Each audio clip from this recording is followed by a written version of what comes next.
Assalamualaikum warahmatullahi wabarakatuh. Alhamdulillah, tidak henti-hentinya kita memuji Tuhan kita Allah sebagaimana layak Ia dipuji sebagai pencipta. Zat yang paling pantas untuk dipuji, dicintai, dihormati dan ditunduki. Karena kata kuncinya la ilaha illallah, la ma'budu bihaqqin illallah. Tidak ada Tuhan yang menciptakan, yang memiliki, yang menguasai, yang menyiapkan segala kebutuhan di langit dan di bumi kecuali Allah. Tidak beranak dan tidak diperanakkan dan tidak ada sekutu baginya dalam setiap kegiatannya. Dan Dia telah menggantungkan segala kebutuhan kita dengan kalimat yang sederhana namun penuh dengan berkah dalam memuji namanya Alhamdulillah. Maka selalulah ucapkan kalimat ini. Juga kita panjatkan salam hormat kita selanjutnya kepada manusia terbaik, manusia yang paling pantas untuk dijadikan sebagai suri tauladan.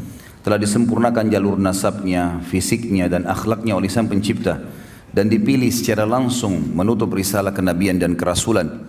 Dialah yang telah membawa kepada kita hukum halal haram sehingga kita punya panduan hidup, dan Dia telah menghabiskan 23 tahun dari masa hidupnya, 13 tahun fase Mekah semua dengan hinaan, cacian, dianggap penyihir, penyamun dan juga pendusta.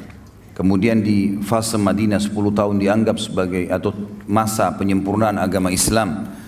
Sehingga kita mengetahui bagaimana jejak perjuangan yang luar biasa ini, dan wajar sekali kalau kita menghormati manusia terbaik ini. Terlebih lagi Sang Pencipta Allah telah menjadikan mengucapkan salam hormat kepada manusia terbaik ini sebagai ibadah, dan siapapun yang mengucapkannya akan dibalas 10 kali oleh Sang Pencipta Allah di saat itu juga.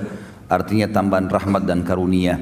Maka sangat wajar kalau kita selalu membacakan salawat dan taslim kepada Nabi besar Muhammad sallallahu alaihi wasallam.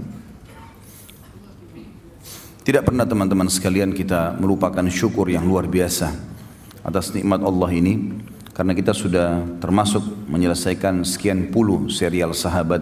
Semoga saja yang lalu-lalu semuanya ikhlas karena Allah dan diterima dijadikan sebagai tambahan amal kita pada hari kiamat. Dan bagi yang belum sempat mengikuti, silakan bisa diambil di YouTube insyaAllah, di-download gratis dan dibagikan juga. Kami harapkan tidak dikomersialkan sama sekali, karena kalau komersial kami tidak izinkan, demi untuk mendapatkan pahala bersama insyaAllah. Kemudian kita akan melanjutkan bahasan kita pada siang ini. Semoga Allah berkahi kepada pemimpin para syuhada Hamzah bin Abdul Muttalib radhiyallahu anhum. Hamzah, teman-teman sekalian, sosok yang susah sekali sebenarnya untuk digambarkan kepribadian, penuh dengan semua kelebihan seorang laki-laki. Fisiknya kuat, kulitnya putih, tampangnya tampan, ya. Kemudian orang yang memiliki prinsip dalam kehidupan, benar-benar salah-salah. Dan Hamzah ini radhiyallahu anhu, nasabnya adalah Hamzah bin Abdul Muttalib bin Hashim, dan punya kunya Abu Umara atau Abu Ya'la. Ada dua. Tentu ayahnya Abdul Muttalib kakek baginda Nabi alaihi salatu wassalam, dan Abdul Muttalib sendiri memiliki 16 orang anak, 10 orang laki-laki dan 6 orang perempuan. 10 orang laki-laki ini ada 6 orang diantaranya yang meninggal sebelum masa kenabian, yaitu anak pertama Abdul Muttalib namanya Harith, kemudian Zirar, kemudian Hijir, kemudian Muqaddam, kemudian Zubair dan Abdullah, ayah Nabi alaihissalam. Ini 6 orang meninggal sebelum masa kenabian. Sementara ada 4 orang dari laki-laki yang mendapatkan fase kenabian, 2 orang beriman dan 2 orang dalam keadaan kafir. Yang beriman adalah tokoh kita Hamzah bin Abdul Muttalib dan saudaranya Abbas bin Abdul Muttalib radhiyallahu anhum ajma'in, dan yang meninggal dalam keadaan kufur sementara mendapatkan fase kenabian adalah Abu Talib dan Abu Lahab. Dan Abu Lahab namanya adalah Abdul Izz. Sementara dari perempuan 6 orang, nama-nama tante-tante Nabi SAW atau saudarinya Hamzah adalah Sofiyah. Dan Sofiyah ini dipastikan masuk Islam. Dia adalah ibunya Zubair bin Awam. Kemudian Ummu Hakim, Atiqah, Umaymah, Afwah dan Bariyah. 6 orang nama ini, nama perempuan Sofiyah, Ummu Hakim, Atiqah, Umaymah, Afwah dan juga Bariyah. Ya. Ini semuanya disebutkan. Yang saya temukan adalah yang masuk Islam Sofia. Kalau yang lain Allahu alam saya belum temukan. Kalau teman-teman temukan, alhamdulillah bisa jadikan sebagai referensi. Ibu beliau bernama Hawla binti Wuhaib dari Bani Zuhrah, dan dia lahir bersamaan dengan lahirnya Nabi Muhammad alaihi salatu wassalam. Ya, jadi memang walaupun dia posisinya paman, tapi lahirnya tahun yang sama dengan lahirnya Nabi SAW. Makanya dikatakan Hamzah seumur dengan Nabi SAW. Dan selain paman, juga seumur dengan Nabi SAW, dia juga adalah saudara susuan Nabi SAW. Ya. Jadi ada seorang wanita yang saya lihat hampir semua ulama-ulama yang menyusun sejarah mengatakan yang menyusui mereka berdua Thuwaibah maula Abu Lahab. Thuwaibah seorang budak wanita pernah menyusui Nabi SAW dan pernah juga menyusui Hamzah dalam waktu yang seketika. Maka dia katakan saudara susu Nabi alaihi salatu wassalam. Hamzah bin Abdul Muttalib, teman-teman sekalian, berjalan seperti biasa di kehidupan Mekah di awal-awal. Dia adalah orang yang sangat kuat secara fisik, tinggi besar, dan sangat ahli dalam memanah. Oleh karena itu dia sangat gemar sekali berburu, gemar sekali. Di masa mudanya semua dihabiskan dengan itu. Dia naik turun gunung, ke padang pasir, lembah-lembah. Dan kekuatan fisik yang luar biasa dimiliki. Dia dengan Umar bin Khattab terkenal. Jadi kalau berburu, berburu singa. Ya. Dan bukan berburu rusa atau kelinci seperti antum ya. Ini berburu singa. Dan singa ini kalau setelah diburu ya, dan mati, memang semasa jahiliyah mereka belum tahu masalah hukum halal haram memakan ini. Maka Hamzah radhiyallahu anhu memikul singa itu di pundak sebelah kirinya dengan satu tangan, dan satu tangan yang satu memegang busur panah. Dan untuk membunuh singa dengan anak panah ini nggak gampang. Anak panah tidak semudah itu bisa menembus kulit yang tebal. Tapi kuasa Allah, dia diberikan kelebihan itu radhiyallahu anhu. Di awal Islam tentunya, waktu Nabi SAW mengumandangkan Islam, dia tidak terpengaruh, tidak juga mau masuk Islam, tidak juga membenci Nabi SAW. Berbeda dengan Abbas.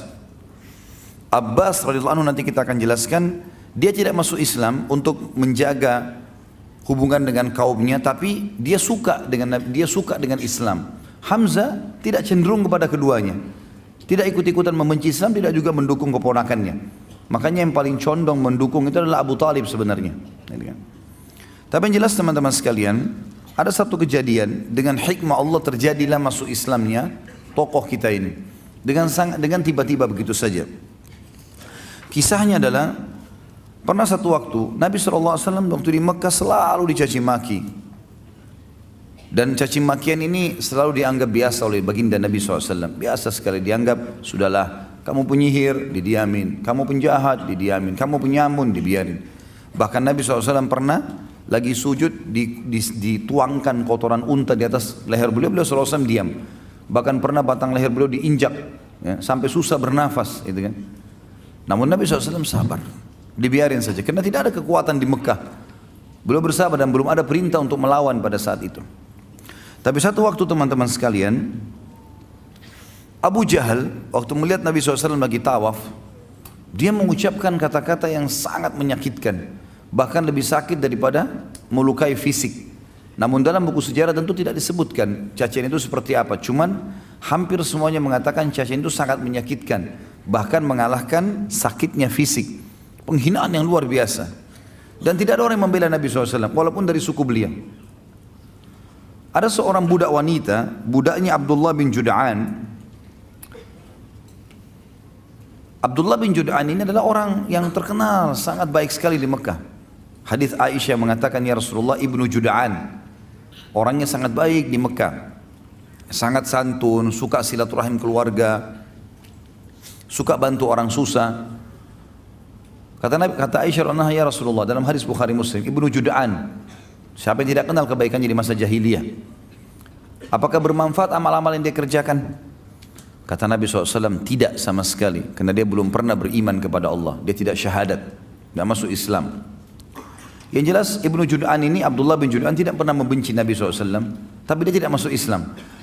Ada budak wanitanya dia lewat melihat Nabi SAW dicaci maki dengan cara seperti itu. Dan dia tahu tuannya ini Abdullah bin Jud'an tidak membenci Nabi SAW. Maka dia pun berusaha mengangkat suaranya mengatakan, hai Quraisy, tidakkah kalian punya sopan santun? Kenapa kalian membiarkan ini? Kenapa dicaci maki? Nggak ada yang peduli. Apalagi ini budak wanita yang bicara. Maka budak ini lari keliling sampai dia keluar pintu gerbang Mekah yang dikenal dengan pintu Bani Syaibah. Begitu keluar di sana dia temu Hamzah. Hamzah baru pulang dari berburu. Lagi bawa singa, ya, di pundak kirinya dengan pegang busur panah. Dan ini yang buat ini cuma Umar bin Khattab sama Hamzah berdua. Kalau dua orang ini masuk ke Mekah sendirian berburu, tidak ditemani sama teman-temannya, sendirian. Yang lain semua pada sibuk pada mengajak teman-temannya kalau berburu untuk berjaga-jaga, dia enggak. Begitu lewat budak ini mengatakan, wahai Hamzah, tidakkah kau mengetahui apa yang Abu Hakam lakukan terhadap ponakanmu Muhammad? Kata Hamzah, apa yang dilakukan? Kata dia telah mencaci makinya begini dan begitu. Disebutkanlah kalimat-kalimat cacian itu. Tapi sekali lagi dalam riwayat tidak disebutkan. Dan memang tidak ada maslahat kita mengetahui jenis cacian itu. Yang penting memang ini perbuatan yang buruk. Maka kata Hamzah, tidak ada yang membelahnya. Kata budak tersebut, demi Allah tidak ada. Maka Hamzah nggak pakai tunggu pada saat itu. Sambil membawa singa, sambil memegang busur, langsung datangi Abu Jahal di dekat Ka'bah. Tidak pakai banyak ngomong. Singanya ditaruh di sebelah situ, kepalanya Abu Jahal dihantam dengan busur. Berdarah, luka. Karena Abu Jahal waktu itu dianggap rajanya Mekkah lah istilahnya, orang yang dituakan di situ. Maka orang-orang sekitarnya mau membela. Kata Hamzah, silahkan. Maju silahkan. Siap untuk mati. Hamzah mau membela.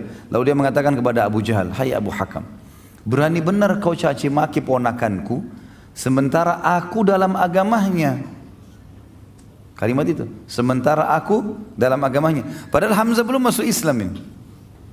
Dia pun tidak tahu kenapa dia ucapkan kalimat itu. Maka Abu Jahal mengatakan, biarkan dia. Memang saya yang salah. Saya sudah berlebihan telah menghina keponakannya. Hamzah radhiyallahu anhu pulang ke rumahnya. Dia renungi kalimat tersebut. Kenapa tadi saya ucapin nih? Apakah besok saya harus kembali ke Quraisy dan mengatakan bahwasanya saya bukan di agamanya Muhammad? Dan ini aib bagi orang Arab menjilat kembali ludahnya. Sudah mengucapkan lalu ditarik, nggak mungkin. Tapi kalau saya tidak perbaiki, saya bukan Muslim, bukan agamanya Muhammad ini. Dia bingung pada saat itu. Pada malam itu dikatakan dalam riwayat-riwayat yang sahih, dia berdoa kepada Allah mengatakan, ya Allah, kalau agama keponakanku Muhammad benar, tanamkan dalam hatiku. Dan kalau seandainya tidak benar, maka hilangkanlah. Berikanlah aku solusi dengan Quraisy. Maka Hamzah pun berkata keesokan paginya pada saat dia bangun, dia merasa dekat, dia merasa tenang dengan agama Nabi SAW, maka dia pun datang mengucapkan syahadat. Dan ini rahasia masuk Islamnya Hamzah radhiyallahu anhu. Masuk Islamnya Hamzah radhiyallahu anhu. Berjalanlah waktu pada saat itu teman-teman sekalian, waktu dia sudah syahadat, maka orang-orang di Darun Nadwa, tempat berkumpulnya Nabi SAW dan orang-orang kaum muslimin, mereka bergembira, mereka bertakbir. Dan orang-orang Quraisy pada saat tahu Hamzah masuk Islam juga takut. Mereka takut karena Hamzah sendirian bisa melawan banyak orang Quraisy. Dan selalu saja kalau ada orang-orang muslim lagi menuju ke Darun Nadwa, maka Hamzah berada di pinggir jalan dengan kudanya, mendampingi sendirian. Sampai kaum muslimin masuk ke Darun Nadwa, maaf bukan Darun Nadwa, Darul Arqam. Darun Nadwa ini tempat kumpulnya orang Quraisy. Darul Arqam tempat berkumpulnya Nabi SAW berdakwah. Di rumahnya ya, seseorang yang bernama dikenal dengan Arqam. Yang jelas Nabi SAW merasa tertolongkan dengan Hamzah. Tapi Hamzah sendiri nggak cukup. Hamzah nggak bisa sendirian juga membela. Sementara muslimin banyak dari kaum yang lemah, dari budak-budak yang tidak punya kedudukan. Dan halal untuk dibunuh pada saat itu. Kalau ada yang membunuh muslim, tidak dihukum. Siapa saja mau bunuh mereka silakan. Jadi betul-betul tidak ada kedudukan. Sampai nanti Umar bin Khattab masuk Islam, barulah mereka berdua menguatkan posisi muslimin. Tapi tentu kita tidak bahas masalah Umar, kita bahas masalah Hamzah radhiyallahu anhu majma'in. Hamzah ini teman-teman sekalian menikah dengan 3 orang wanita. Tentu yang pertama dikenal dengan dalam buku-buku sejarah binti Mallah atau Mullah, ya, bin Ubadah. Jadi tidak disebutkan, saya tidak temukan namanya wanita ini. Dan Allah mengaruniakan dia 2 orang anak, Ya'la dan Amir. Ya'la dan Amir dikenal dengan putri binti Ma'lah atau Mallah. Yang kedua dia menikah dengan Khawla binti Qais. Dan Allah karuniakan dia anak satu namanya Umarah. Dan kemudian yang ketiga Salma binti Umais. Salma binti Umais. Dan dikaruniai anak Umamah. Jadi ada 3 orang istri. Putrinya ya, Malla bin Ubadah, dan ada anak 2 Ya'la dan Amir.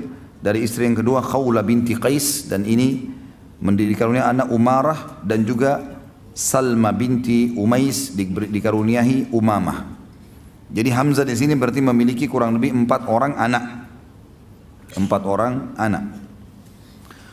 Hamzah radhiyallahu anhu pada saat dikumandangkan hijrah oleh Nabi SAW ke Madinah, maka dia pun hijrah. Dan kiprahnya lebih banyak kelihatan pada saat sudah hijrah ke Madinah. Termasuk yang paling pertama, yang paling menonjol, karena memang seperti judul kita Hamzah, mimpin para syuhada, adalah medan perang. Medan perang ini adalah sebuah hal yang luar biasa bagi Hamzah radhiyallahu anhu.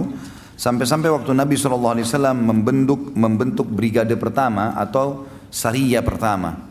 Sariyah kurang lebih 3-100 orang pasukan diutus untuk mengejar pasukan Quraisy. Itu terjadi di tahun 1 Hijriah. Awal hijrah Nabi SAW mengajak para sahabat untuk membentuk Sariyah. Berkumpullah beberapa sahabat dan yang paling di depan adalah Hamzah radhiyallahu anhu. Langsung dia mengatakan saya ikut ya Rasulullah, dan Nabi SAW memilih dia sebagai pemimpin pada saat itu.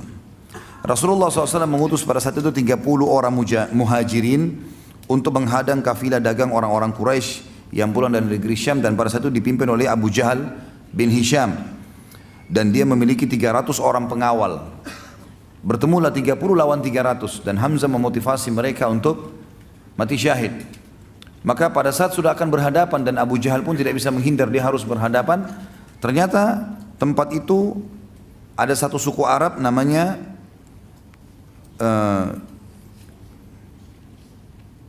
pemimpinnya namanya Majdi bin Amir al-Juhani.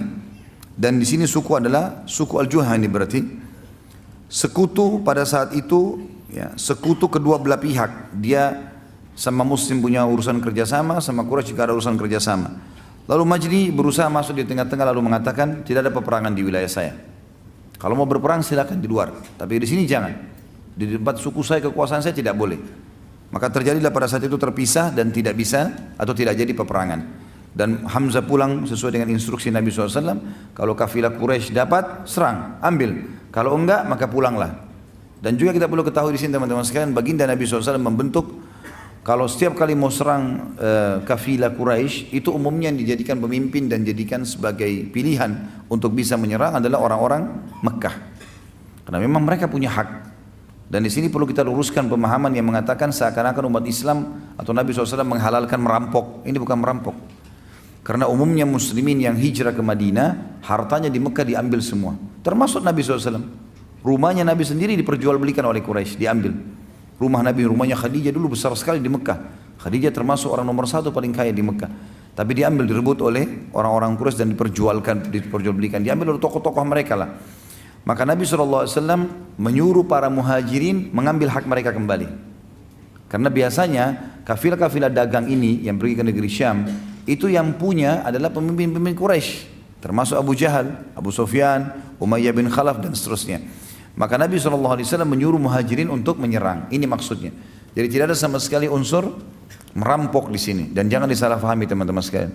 Mungkin ada orang mengatakan, kan Nabi SAW dulu sering utus ya menyerang kafilah-kafilah Quraisy. Seperti sekarang kita boleh menahan atau mengambil, merampas dagangannya orang kafir.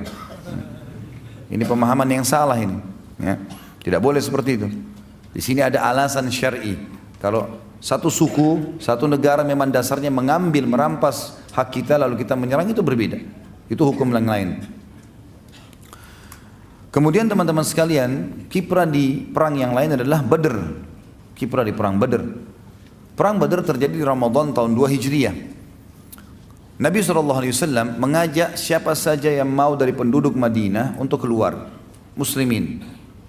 Terkumpul waktu itu bersama Nabi SAW 313 orang. 314 bersama baginda Nabi SAW. Setelah itu termasuk salah satunya adalah Hamzah. Dan Hamzah waktu itu radhiyallahu anhu termasuk ditunjuk oleh Nabi SAW memimpin orang-orang muhajirin.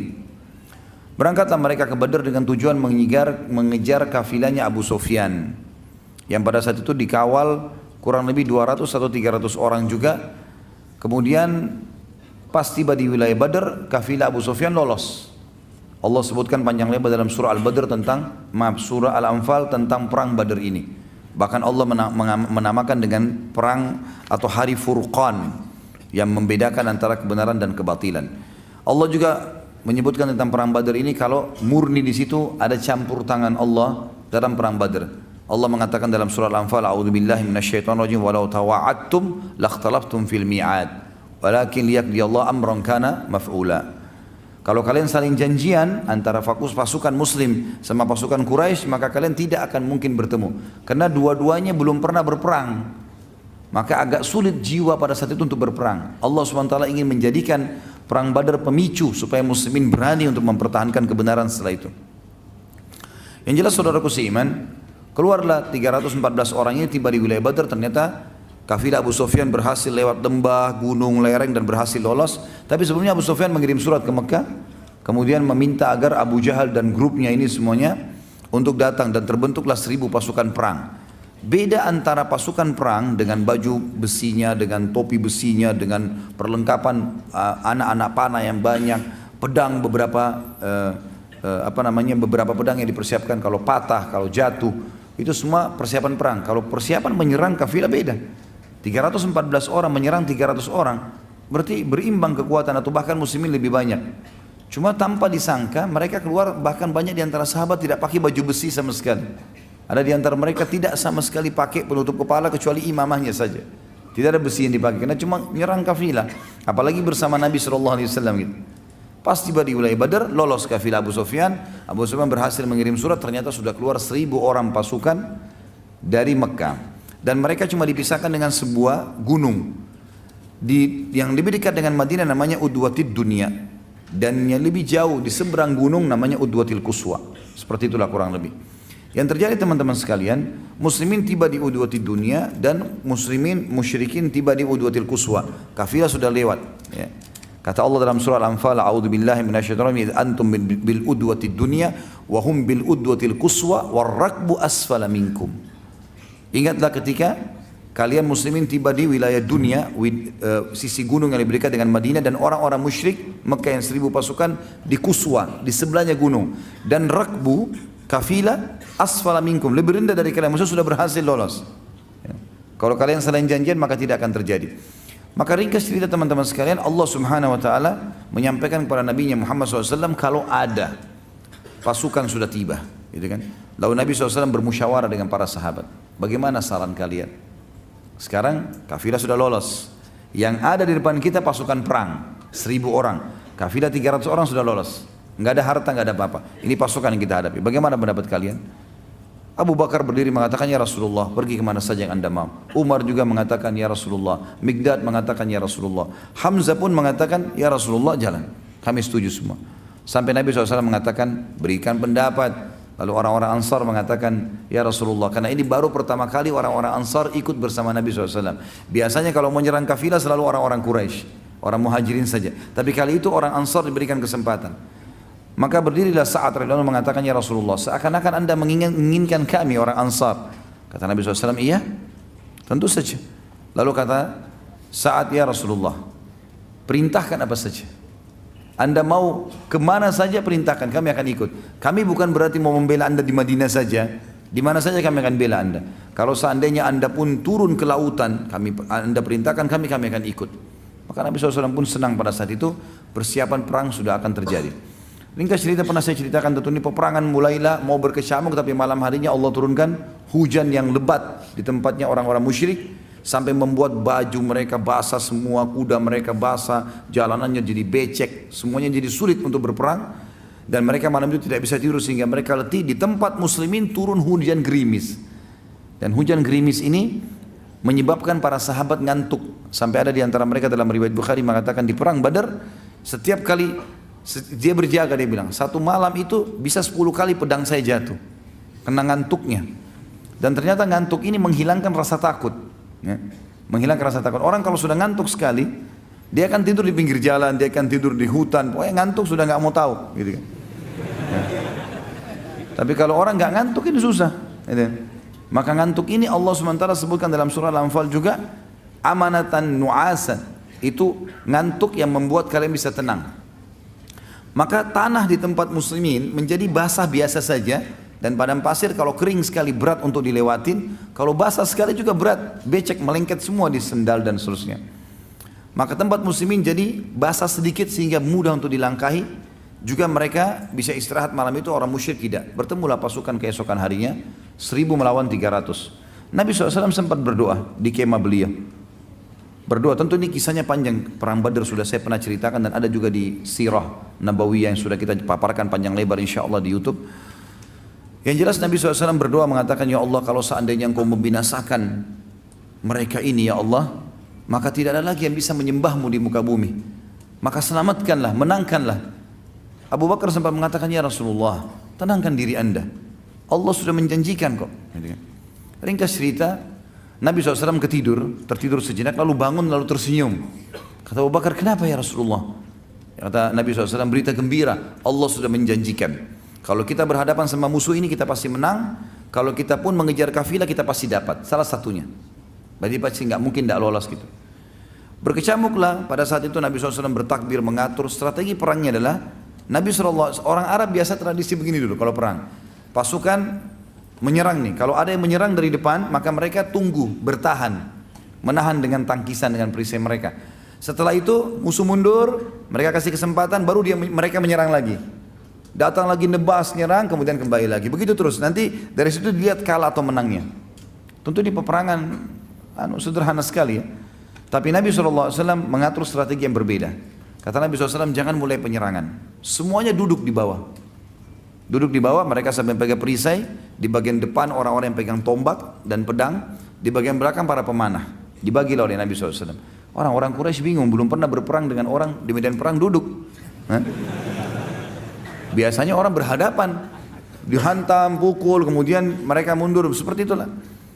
Tapi akhirnya mereka mau berperang gitu kan. Sebelum berperang ternyata ada 3 orang, ada 1 orang dulu dari Quraisy. Orang ini teman-teman sekalian, orang yang pertama mati dan pertama dinilai sebagai penghuni neraka ya. Jadi jangan contoh ya orang itu ya. Namanya Al-Aswad bin Abdul Asad Al-Makhzumi. Al-Aswad bin Abdul Asad Al-Makhzumi. Waktu pasukan sudah mau bergerak, tiba-tiba dia maju ke depan. Dia henuskan pedangnya sambil menantang muslimin. Dan dia bersumpah atas nama Lat dan Uzza, atas patung-patungnya, saya akan minum dari sumur orang-orang itu. Maksudnya kaum muslimin. Karena di belakang pasukan muslim ada sumur.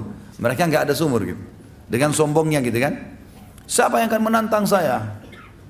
Tanpa banyak bicara, Hamzah keluar radhiyallahu anhu. Hamzah tahu siapa orang ini di Mekah, walaupun dia ini Al-Aswad terkenal orang yang mahir menggunakan pedang gitu kan. Hamzah terkenal menggunakan panah gitu. Hamzah tidak terlalu mahir dalam masalah pedang, tapi panah iya gitu, umumnya gitu. Tapi dia bisa. Maka Hamzah pada saat itu menunjukkan kemahirannya dalam pedang. Biasanya dengan panah gitu. Maka Hamzah pun maju dan dalam hitungan beberapa waktu saja sudah dikalahkan Al-Aswad ini. Orang-orang Quraisy kaget, mereka tahunya Hamzah ini biasanya itu tahu mana. Kok sekarang kemahiran pedangnya luar biasa. Al-Aswad terkenal dengan pedang, kalah. Dan akhirnya Hamzah menebas kedua betisnya. Terputus betisnya dan Hamzah biarin. Ini orang ngucur darah, bunuhlah saya. Kata Hamzah tidak, biarin. Rupanya dia untuk memenuhi sumpahnya, dia terus merangkak ke depan pasukan muslimin. Maksudnya dia mau buktikan kalau dia mau bisa minum gitu kan. Kan tadi dia sumpah, dia harus minum air di tengah-tengah muslimin. Begitu dekat sumur, Hamzah bunuh gitu. Supaya sumpahnya tidak terpenuhi gitu. Melihat kejadian tersebut, ada 3 tokoh Quraisy yang lain maju lagi. 3 orang yang maju ini saudara adik kakak dengan anak gitu. Yang dikenal dengan Utbah bin Rabi'ah, Syaibah bin Rabi'ah dan Al-Walid bin Utbah. Utbah bin Rabi'ah dan Syaibah bin Rabi'ah adik kakak. Kemudian Al-Walid bin Utbah anaknya Utbah. Jadi kalau kita susun itu Utbah bin Rabi'ah dengan anaknya Walid bin Utbah. Kemudian ada saudaranya Utbah namanya Syaibah bin Rabi'ah. Keluarlah 3 orang ini dengan menggunakan semuanya topi besi, tinggal matanya yang kelihatan. Siapa yang mau menantang duel? Baiklah. Keluar dari muslimin, 3 orang. Dari Ansar semua yang keluar. Auf ibn Harith dan Muawwidh bin Harith. Ini Auf dan Muawwidh, kalau antum pernah dengar yang saya juga sampaikan di masalah perang Uhud, mereka lah berdua yang menebaskan pedangnya ke Abu Jahal, ya, yang umurnya masih 15 sama 16 tahun. 2 orang yang sangat pemberani luar biasa. Auf bin Harith dan juga Muawwidh bin Harith. Gitu. Ada yang mengatakan namanya Mu'ad dan Muawwidh, tapi yang jelas namanya sama saja. Ini intinya 2 orang.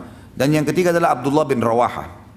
Keluarlah mereka, karena mereka tidak pakai imam, tidak pakai topi besi. Mereka keluar tadi mau kejar kafilah saja. Maka kelihatan wajahnya. Orang-orang yang 3 orang tadi, Utbah, Syaibah dan Walid, tidak kenal orang-orang ini. Siapa kalian? Mereka sebutin. Kalau mereka juga punya nasab yang baik di orang-orang Ansar. Lalu tiba-tiba Syaibah mengatakan, hai Muhammad, keluarkan dari suku kami. Kami nggak mau dari orang-orang Madinah ini, jangan. Orang dari suku kami yang setimpal dengan kami. Maka Nabi SAW mengatakan, berdirilah hai Ubaidah. Ubaidah adalah sepupu Nabi SAW. Dan umurnya memang sudah lebih tua dari Hamzah. Kemudian kata Nabi SAW, berdirilah wahai Hamzah dan berdirilah wahai Ali. 3-tiganya dari keluarga Nabi SAW. Untuk menunjukkan kepada mereka, bukan orang sembarangan saya kirim, keluarga saya juga. Saya akan korbankan mereka. Tanda kutip di sini ya, berkorban di jalan Allah maksudnya. Maka pergilah 3 orang ini berhadapan. Lalu karena ketiganya ini mengatakan, siapa kalian? Hamzah memperkenalkan diri. Apakah kalian melupakan saya? Saya Hamzah. Mereka sudah tahu siapa Hamzah. Yang satu Ali. Ali memang masih muda. Lalu yang satu Ubaidah. Ubaidah terkenal. Orang mereka sudah tahu. Maka Ubaidah pun akhirnya melawan Utbah. Nah Ubaidah yang paling tua, dia melawan Utbah bin Rabi'ah. Lalu Hamzah melawan Syaibah bin Rabi'ah, dan Ali bin Abi Thalib melawan Al-Walid bin Utbah. Dalam sekejap saja, baru beberapa kali serangan dari Utbah ini atau dari Syaibah ini dihindari oleh Hamzah, dan Hamzah berhasil membunuhnya.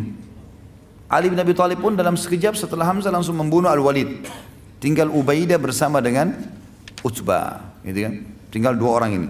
Maka yang terjadi adalah dua-duanya saling menghantamkan pedang dan akhirnya dua-duanya luka. Pada saat luka dan terjatuh, maka Hamzah dan Ali menyelamatkan Ubaidah, dibawa ke pasukan muslimin, lalu kemudian keduanya kembali untuk membunuh Utbah. Dan terbunuhlah 3 orang tokoh Quraisy pada saat itu. Dan pada mereka lah teman-teman sekalian turun firman Allah surah Al-Hijr. Tepatnya kepada Hamzah, Ubaidah dan Ali radhiyallahu anhum ajma'in. Surah Al-Hijr yang berbunyi ayat 19, A'udzu billahi minasyaitonir rajim, hadzani khasmani ikhtasamu fi rabbihim. Al-ayat. Sebagaimana diriwayatkan oleh Imam Bukhari nomor 4743, Imam Muslim 3033 dan Ibnu Majah nomor 2835. Dari Abu Dzar radhiyallahu anhu bahwa dia bersumpah tentang duel 1 lawan 1. Pada saat itu masing-masing bersumpah untuk melawan. Dari 3 orang Quraisy dan orang-orang muslim akan menjawabnya. Maka Allah turunkan di medan perang pada saat itu ayat ini, yang berarti inilah 2 golongan orang mukmin dan orang kafir yang bertengkar. Mereka bertengkar mengenai roh mereka. Maka turunlah ayat ini pada Hamzah dan 2 rekannya, golongan mukmin, dan Utbah dan 2 rekannya, golongan kafir, ketika mereka berduel satu sama yang lainnya. Tentu setelah itu teman-teman sekalian terjadilah hikmah yang sangat besar dari Hamzah radhiyallahu anhu. Orang-orang Quraisy sudah tidak lagi duel, mereka mulai memicu motivasi dan yel-yelnya untuk menyerang. Nabi SAW akan mereka untuk bersiap-siap dan tetap duduk. Maka orang Quraisy mulai menyerang. Begitu mereka menyerang, karena orang di bawah mereka bingung mau menyerang seperti apa. Begitu mendekat, mereka coba mau tebasin pedang, ditangkis. Ternyata begitu mendekat, orang-orang di bagian depan yang pegang tombak menusukkan tombak-tombak ke kuda mereka, dan akhirnya banyak yang mati, korban dari orang Quraisy, jatuh. Barulah Nabi SAW suruh menyerang mereka, anak-anak panah dilemparkan ke arah mereka. Akhirnya sampai ya, peperangan berkecamuk dan sangat seru pada saat itu, karena orang-orang Quraisy juga melempar anak panahnya. Hanya saja Hamzah dan Ali ya, ini berdua dengan ada satu lagi namanya Asim. 3 orang ini radhiyallahu anhum ajma'in. Kalau tidak salah dari riwayatnya menjelaskan Zubair bersama mereka, berempat. Mereka ini sepakat untuk menyerang pemegang benderanya Quraisy. Dan pada zaman dulu sudah pernah saya jelaskan ini, kalau bendera itu simbol kemenangan. Kapan masih ada benderanya, walaupun tinggal satu orang prajurit tetap menang. Walaupun jumlahnya ribuan tapi bendera nggak ada jatuh berarti kalah. Seperti itulah. Maka 4 orang ini sepakat, kita nggak usah ya melawan umumnya orang-orang, cari mana pemegang bendera dari jauh kelihatan, serang ke sana. Maka sepakatlah 4 orang ini untuk masuk dan berhasil. Yang memegang kebetulan bendera ini adalah suku Abdiddar. Suku Abdiddar ini teman-teman sekalian adalah Abdiddar sama Abdul Manaf, saudara kandung dalam jalur nasabnya Nabi SAW. Abdul Manaf dan Abdiddar sekandung. Dari Abdul Manaf turun dan Nabi SAW, Hamzah dan semuanya ini. Dari Abdiddar turun yang lainnya gitu ya. Tapi yang jelas dua ini dulu ini bersaudara dan satu jalur. Yang memegang bendera yang dalam keadaan kafir suku Abdiddar, artinya masih keluarganya Hamzah, keluarganya Ali radhiyallahu anhu. Tapi Hamzah di sini luar biasa, tidak mempedulikan lagi di kancah peperangan masalah kebenaran, walaupun keluarga sudah beda di sini. Beda kalau di ajang dakwah itu lain. Di kehidupan kita seperti sekarang lagi tenang itu tidak ada masalah, kita tidak boleh berperang. Tapi di kancah peperangan sudah beda kasusnya. Udah nggak ada lagi perbedaan di sini. Yang jelas teman-teman sekalian, Hamzah pun akhirnya menyerang pemegang bendera pertama dan biasanya pemegang bendera ini orangnya sangat kuat. Karena kalau bendera jatuh berarti jadi masalah. Dalam sedikit saja gerakan Hamzah berhasil membunuhnya. Dibantu dikelilingi oleh 3 orang sahabatnya, Ali, Subair dan juga Asim. Yang satu lagi berdiri, ada 11 anak orang dari turunan Abdiddar ini yang siap untuk ya. Ini kalau tidak salah nama ayahnya Talha, Abu Talha dikenal. Maka dibunuhlah yang pemegang bendera kedua, yang ketiga, yang keempat, sampai 11 orang pemegang bendera dibunuh semuanya. Dan dari 11 orang ini 9 orang dibunuh oleh Hamzah. Gitu kan? Hamzah adalah yang membunuhnya. Padahal Nabi SAW sudah mengatakan tidak akan bersatu antara seorang muslim dan kafir di neraka. Siapa yang berhasil bunuh satu orang kafir di kancah peperangan, kalau jihad yang benar, maka tidak akan bersatu antara dia sama kafir itu di neraka. Artinya dijamin masuk surga. Hamzah membunuh 9 orang pada saat itu. Ali membunuh 1, Zubair 1, Asim 1. Gitu kan? Yang lainnya 1-1. Hamzah 9. Pada saat 9 orang itu sudah jatuh, gitu kan? 11 orang itu sudah mati terbunuh. Tinggal ada 1 orang budak lagi. Budak dari Abdiddar. Badannya sangat kekar, dia memegang bendera tersebut lalu dia menggoyangkan. Ya, pada saat dia lagi menggoyangkan itu, yang mengejar budak ini adalah Asim. Hamzah dengan Ali dan Zubair sudah melihat, oh sudah selesai, bendera sudah jatuh, nggak mungkin. Mereka pas mau balik ternyata budak ini berdiri. Asim lah yang mendekati. Ada satu perempuan, saudarinya 11 orang yang mati melihat, ternyata 11 orang saudaranya mati semua di dekat bendera. Dan waktu itu Asim mau membunuh yang budak yang terakhir, yang ke-12 sebenarnya. Orang lain ini bukan orang yang punya kewajiban pada saat itu. Maka dia pun berteriak mengatakan, hai Quraisy, dia pikir Asim yang bunuh 11 orang ini.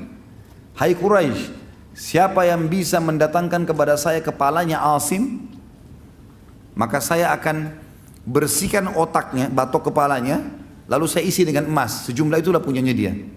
Lalu saya akan minum khamr di batok kepalanya. Perempuan itu berkata gitu. Akhirnya orang-orang Quraisy banyak yang mendekati bendera mereka pada saat itu. Dan berhasil, pada saat itu orang-orang Quraisy banyak mengejar Asim dan Asim sempat mundur, ya, artinya mencari lowongan kesempatan untuk menyerang yang lainnya, sampai akhirnya orang-orang Quraisy terkalahkan pada saat itu karena budak ini berhasil dibunuh lagi oleh Hamzah. Jadi Hamzah memanuver dari belakang pasukan dan membunuh budak ini sehingga bendera jatuh.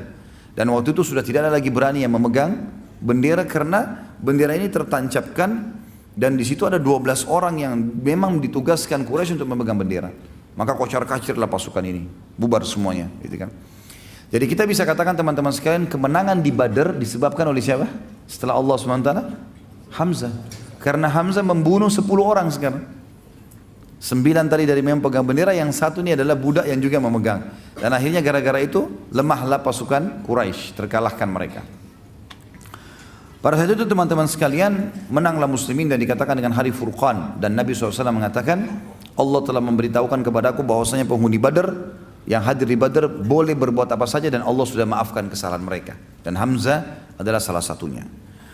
Ternyata pada saat pulang ke Mekah, Abu Sufyan merasa terpukul karena di perang Badar Semuanya tokoh-tokoh mereka mati. Abu Jahal, Umayyah bin Khalaf, tadi Utbah bin Rabi'ah, Syaibah bin Rabi'ah, Al-Walid, ini semua tokoh-tokoh Quraisy mati semua.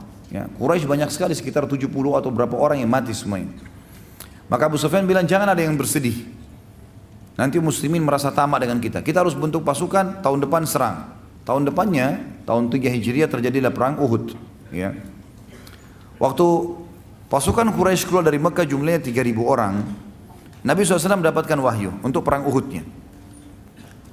Nabi SAW musyawarah dengan para sahabat, dihadiri juga oleh Hamzah pada saat itu. Ini orang-orang Quraisy sudah keluar dari Mekah nih. Mereka sudah menuju ke Uhud, dan Uhud itu masih wilayah haram. Wilayah haramnya Madinah, tapi di luar pintu gerbangnya Madinah. Jadi kalau Madinah dulu ada benteng yang besar, Uhud di luarnya, pas keluar pintu gerbang langsung Uhud. Walaupun dia masuk wilayah haram, makanya sekarang masuk wilayah Madinah. Quraisy sudah akan menuju ke situ dan sebentar lagi tiba. Maka Nabi SAW musyawarah dengan para sahabat. Jadi perjalanan Mekah Madinah itu 3 hari. Ini tinggal 1 hari lagi perjalanan Quraisy akan tiba dan Nabi SAW dapat wahyu. Maka yang terjadi apa jalan keluarnya? Keluar menghadapi atau bertahan di benteng Madinah? Bermusyawarah. Begitu Nabi SAW mengatakan bagaimana pendapat kalian? Yang paling pertama bicara Hamzah. Radhiyallahu anhu, ya Rasulullah, keluar saja hadapi mereka. Apa yang harus kita takuti? Gitu. Ada beberapa orang di antara sahabat yang setuju dengan pendapat itu. Ada juga yang mengatakan tidak ya Rasulullah, kita bertahan saja di Madinah.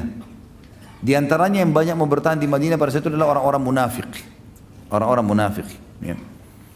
Tentu ada di antara sahabat yang normal, artinya bukan munafik, tapi kebanyakan mendapat orang munafik ini. Nabi SAW sempat bilang, saya bermimpi semalam, saya melihat pedang saya bengkok, kemudian ada sapi yang disembelih, kemudian saya masuk ke sebuah benteng yang besar yang saya berlindung padanya. Kata para sahabat, apa takwilnya ya Rasulullah? Kata Nabi SAW, kalau pedang bengkok ini berarti ada kerabat saya yang akan mati. Dan masalah sapi yang disembelih berarti ada sahabat saya yang meninggal dunia. Dan benteng yang kokoh adalah kota Madinah. Kata mereka, kalau begitu ya Rasulullah, bagaimana pendapat anda? Nabi lihat pendapat mayoritas keluar. Maka kata Nabi, baiklah kita keluar saja hadapi musuh, gak usah bertahan di benteng Madinah. Nabi SAW masuk ke dalam rumah beliau, lalu kemudian pakai baju perang, siap semuanya, suruh Aisyah siapin semua perbekalan. Begitu beliau keluar, rupanya para sahabat sempat diskusi, diantaranya Hamzah. Kayaknya kita sudah memaksa Nabi SAW keluar. Nabi sepertinya lebih cenderung untuk tidak keluar, bertahan di Madinah gitu kan. Maka kata Hamzah, coba kita ke rumah Nabi SAW, bicara coba. Siapa tahu memang beliau tidak mau keluar. Tapi Nabi SAW pas Hamzah tiba di rumahnya Nabi sudah keluar. Di atas kuda, sudah pakai baju besi, sudah pakai perisai, pegang perisai pedang dan seterusnya.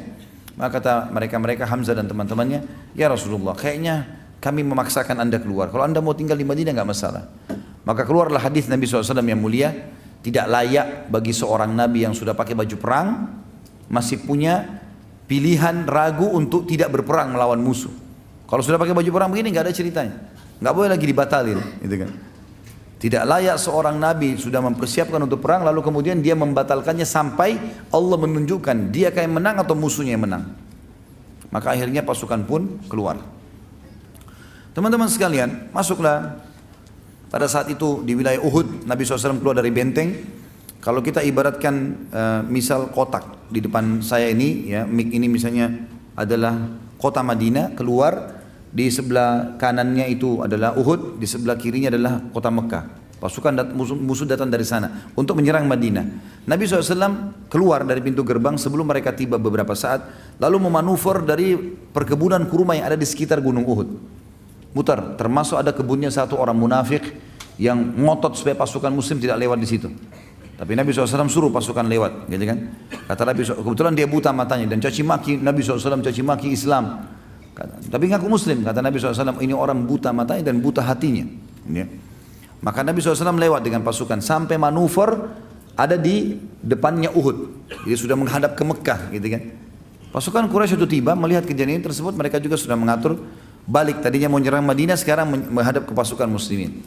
Tentu kita sudah tahu di perang Uhud Nabi SAW taruh 50 pemanah di atas gunung pemanah. Nanti akhirnya ada 43 orang yang turun dan meninggalkan instruksi Nabi SAW sehingga menyebabkan kalah. Kemudian ada 7 orang yang dibunuh oleh pasukan Khalid bin Walid. Yang jelas Pasukan Quraisy 3.000 orang, 2.800 di kancah peperangan, 200 orang di sebuah lembah di dekat Gunung Pemana dipimpin oleh Khalid bin Walid pada saat itu.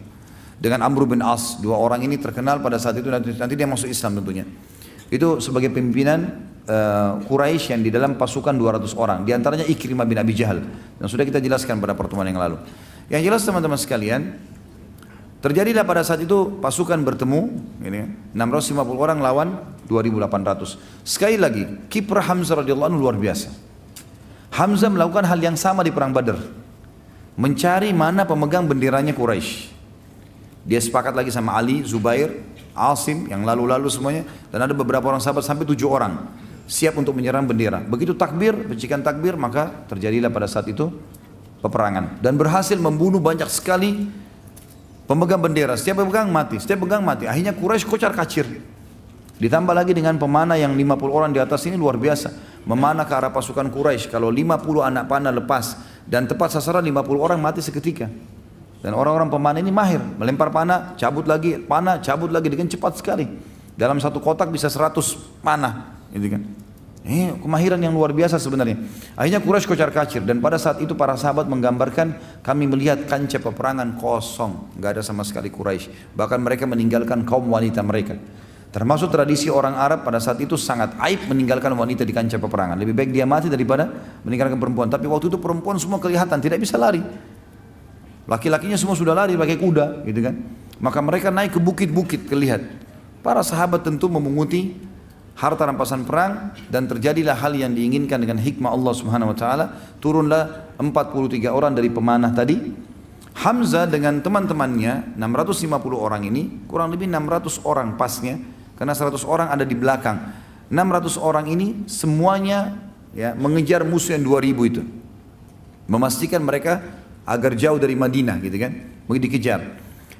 Hamzah termasuk yang mengejar tadi.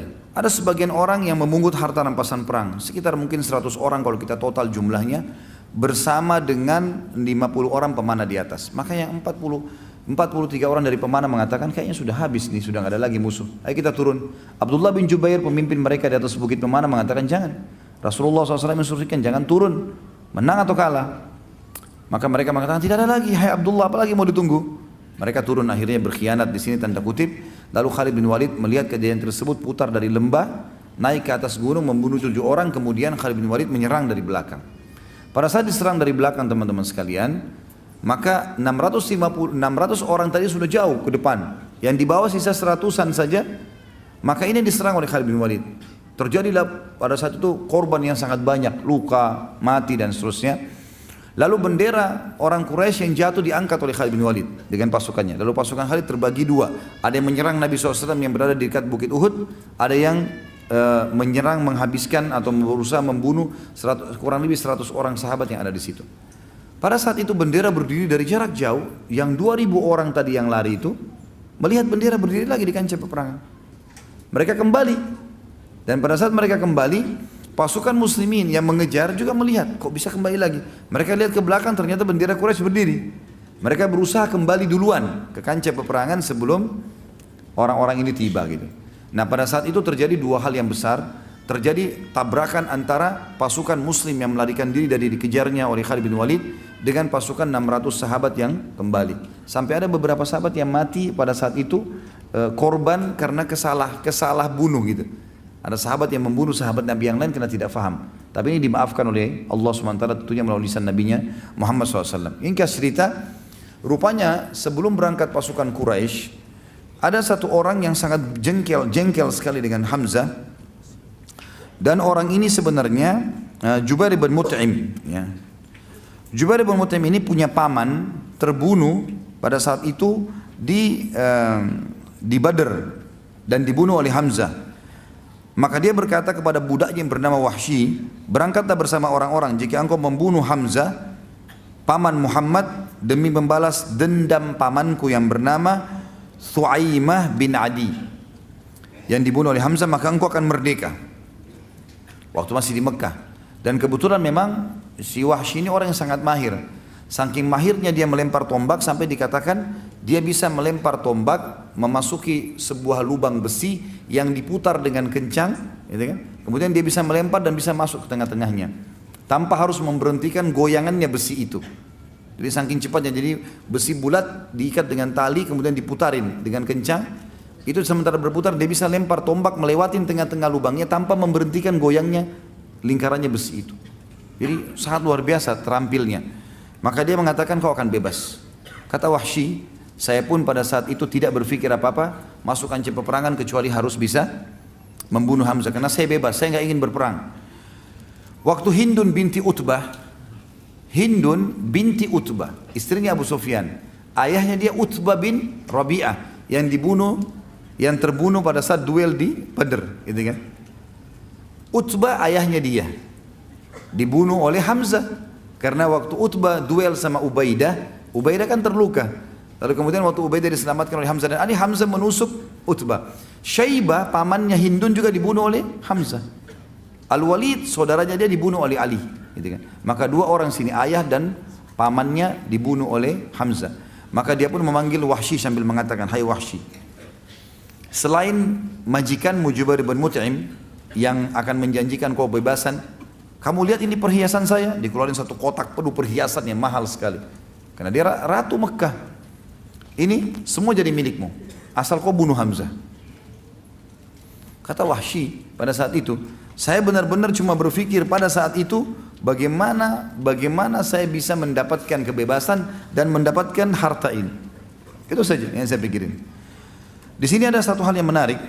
Penulis mengangkat dalam buku tentang masalah, coba kita dengarkan bagaimana Wahsy menceritakan pada saat itu. Wahsy berkata, aku adalah hamba sahaya milik Jubair bin Mut'im. Paman Jubair yang bernama Thuaimah bin Adi terbunuh dalam perang Badr. Ketika orang-orang Quraisy berangkat ke Uhud, Jubair berkata kepadaku, engkau merdeka jika engkau berhasil membunuh Hamzah paman Muhammad untuk membalas kematian pamanku.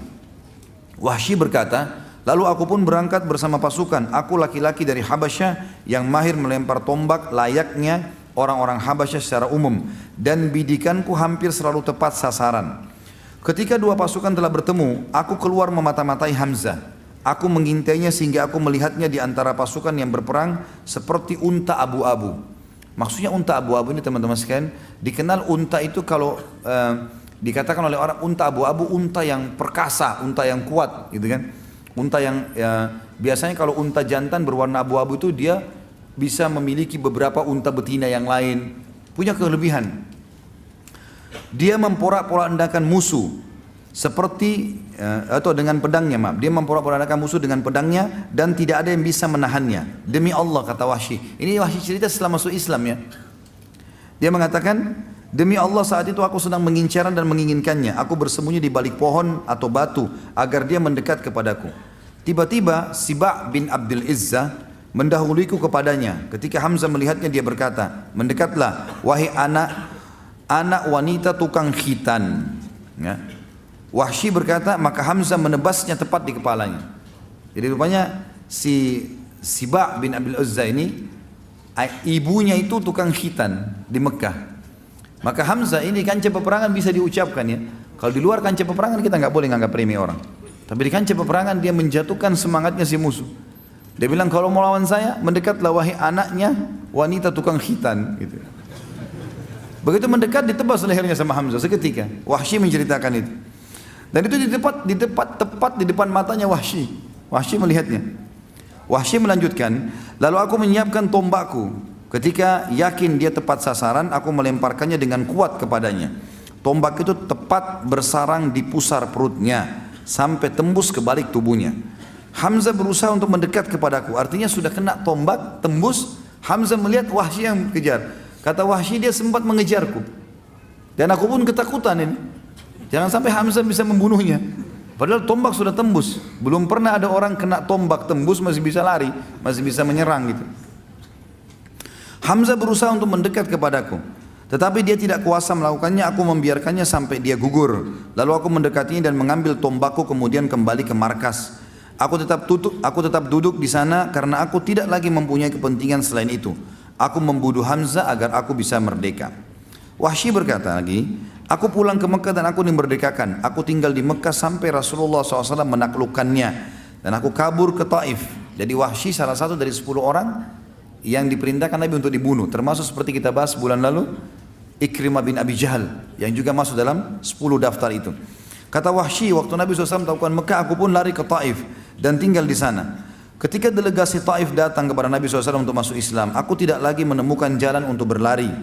Lalu aku berkata kepada diriku, aku akan pergi ke Syam atau ke Yaman atau kemana? Demi Allah pada saat itu aku berpikir demikian. Tiba-tiba seorang laki-laki berkata kepadaku, celaka engkau demi Allah, Muhammad tidak akan membunuh seorang pun yang masuk ke dalam agamanya dan bersaksi dengan kesaksiannya. Ini makhluk Islam. Manakala aku mendengarkan kata-katanya, aku pun pergi segera menemui Rasulullah SAW di Madinah. Tidak ada yang mengejutkan beliau kecuali kehadiranku yang telah berdiri di hadapannya dan aku mengucapkan syahadat kebenaran. Ketika Nabi SAW melihatku, beliau mengasihkan, apakah engkau Wahsy? Aku menjawab, benar wahai Rasulullah. Nabi SAW mengatakan, duduklah dan ceritakan kepadaku bagaimana engkau membunuh Hamzah. Wahsy berkata, maka aku menceritakannya kepada beliau. Selesai aku berkisah, beliau pun bersabda, sungguh sayang, jauhkanlah wajahmu dariku, aku tidak ingin melihatmu. Jadi sudah syahadat, tapi Nabi bilang, mulai sekarang jangan kau selalu ada di wajahku. Bertemu ya silakan, tapi untuk ngobrol menjadi orang yang selalu di depanku jangan, karena aku khawatir nanti akhirnya aku mengingat pamanku dan akhirnya membenci seorang muslim, ya seperti itulah. Wahsy berkata, setelah itu aku selalu menghindar dari Rasulullah SAW sehingga beliau tidak melihatku sampai beliau pun wafat. Wahsy berkata, masih lanjutan satu paragraf lagi, ketika kaum muslimin berangkat untuk menyerang Musailamah al-Kadzdzab. Jadi di zaman Nabi SAW meninggal ada orang yang mengaku sebagai nabi tapi dusta, namanya Musailamah al-Kadzdzab. Aku berangkat bersama mereka setelah syahadat untuk dia, membawa tombak yang dulu aku gunakan untuk membunuh Hamzah. Ketika kedua pasukan bertemu, aku melihat Musailamah dengan pedang di tangannya. Demi Allah aku tidak mengenalnya. Tiba-tiba seorang laki-laki Ansar mengincarnya dari sisi yang lain. Masing-masing dari kami mengincarnya. Ketika pulang itu pun tiba, aku melepaskan tombakku dan menancap tepat di tubuhnya. Lalu orang Ansar itu melengkapinya dengan menebasnya dengan pedang. Hanya Allah yang mengetahui siapa dari kami yang membunuhnya. Jika aku yang membunuhnya, maka aku telah membunuh sebaik-baik orang setelah Rasulullah SAW, yaitu Hamzah. Dan aku juga telah membunuh seburuk-buruk orang, maksudnya adalah Musailamah al-Kadzdzab. Dan ini sanadnya kuat, disebutkan oleh Ibnu Hisham dalam kitab sirahnya, Ibnu Athir juga dalam Usudul Ghabah, dan Ibnu Abdul Bar juga dalam Al-Isti'ab, ya. Dan seterusnya ada beberapa orang yang menyebutkan masalah ini. Dalam riwayat lain teman-teman sekalian dikatakan Wahsy berkata, pada saat aku berusaha menombak, Hamzah, maka aku ketakutan karena dikejar olehnya. Kemudian aku pun berusaha melemparnya dari jarak jauh. Sampai akhirnya tombak itu tersasarkan ke perutnya dan tembus ke belakang. Dia pun sempat mengejarku dan aku ketakutan jangan sampai Hamzah mendapatiku. Itu tambahan riwayat. Riwayat yang lain, riwayat juga tambahan di akhirnya mengatakan, aku pun pada saat itu gelisah semenjak Nabi SAW tidak mau melihat wajahku. Ya, artinya Wahsy untuk menghindar, ya. Maka dia mengatakan, aku merasa ini dosa yang sangat besar dan aku tidak bisa mengobatinya kecuali aku harus membunuh musuh Allah yang juga besar sehingga bisa mengobatinya. Maka pada saat terjadi perang melawan Musailamah al-Kadzdzab di zaman Abu Bakar radhiyallahu anhu, maka aku pun ikut dan aku pun mencari Musailamah al-Kadzdzab sampai aku melihatnya dan aku mempersiapkan tombakku yang aku gunakan untuk membunuh Hamzah dulu dan aku melemparkan di titik yang sama. Jadi dulu di perutnya, ini juga di perutnya, sampai tembus ke belakang, sebagaimana dulu Hamzah terbunuh. Kemudian aku mencabut tombakku dan aku pun mengatakan kalau aku membunuhnya, dan ada orang Ansar datang menebasnya dengan pedang. Maka aku mengatakan aku telah membunuh manusia yang paling buruk sebagai balasan telah membunuh manusia yang terbaik, maksudnya Hamzah. Seperti itulah riwayatnya. Teman-teman sekalian, pada saat Hamzah radhiyallahu anhu mati di sini, terbunuh mati syahid, maka Nabi SAW waktu lihat jenazahnya dalam sebuah riwayat yang sahih, riwayat Bukhari, kata Umar bin Khattab, kami belum pernah mendengarkan Nabi SAW menangis terisak-isak seperti pada saat melihat jasad pamannya Hamzah. Ternyata muslimin terdesak pada saat perang sudah mulai banyak yang kalah, maka muslimin terdesak dan Nabi SAW kita tahu dipukul oleh Ibnu Qami'ah, ya. Sampai pelipis beliau berdarah alaihissalam, pipi beliau tertancap dengan besi, ya, sampai Abu Talha menarik dengan giginya, gitu kan. Talha bin Ubaidillah menarik dengan giginya, gitu kan, sampai giginya tanggal. Kemudian ada beberapa sahabat-sahabat yang membela Nabi SAW sampai akhirnya terdesak sekali karena pundak kanan dan pundak kiri Nabi dipukul oleh Ibnu Qami'ah. Ini sudah kita ceritakan pada saat menceritakan sahabat Nabi Mus'ab bin Umair radhiyallahu anhu. Ringkas cerita muslimin naik ke atas gunung dan akhirnya Abu Sufyan mengatakan, telah terjadi Tentu ada dialog di situ, tapi yang jelas kita ringkaskan saja. Kata Abu Sufyan, telah terjadi mutilasi di pasukan kalian dan itu bukan saya yang perintahkan. Saya tidak larang, saya juga tidak perintahkan. Maka jangan bawa-bawa ini kepada saya gitu. Ternyata memang Hindun pada saat mendengarkan, melihat Wahsy mengatakan, "Hai Wahsy, di kancah peperangan, apa kau berhasil membunuh Hamzah?" Dia bilang, "Iya, berhasil." Kata Hindun, "Mana dia?" "Cari jasadnya." Dicari jasadnya, gitu kan. Dan ditemukan Hamzah, ternyata dia meletakkan bulu burung merpati di baju besinya. Itu ciri khasnya beliau. Dan nanti dikenalnya Hamzah juga pada saat itu karena adanya bulu itu yang dipenuhi dengan darah. Maka Wahsy pun mengatakan, "Itu sana, yang di dadanya ada bulu merpati." Hindun pun mendekat, lalu Hindun menyuruh agar hidungnya dipotong, radhiyallahu anhu. Kemudian juga dibelah dadanya dan dikeluarkan jantungnya. Ya, Hindun pun berusaha memakannya karena jengkelnya ayahnya dan pamannya terbunuh, tapi dia tidak mampu dan dia membuangnya. Jadi pemandangan yang sangat luar biasa. Bayangkan kalau paman kita seperti ini, hidungnya terpotong, darah semuanya, kemudian dadanya terbelah dan jantungnya kecabut dan dibuang begitu saja di situ. Maka Nabi SAW waktu itu menangis terisak-isak. Tapi wahyu datang.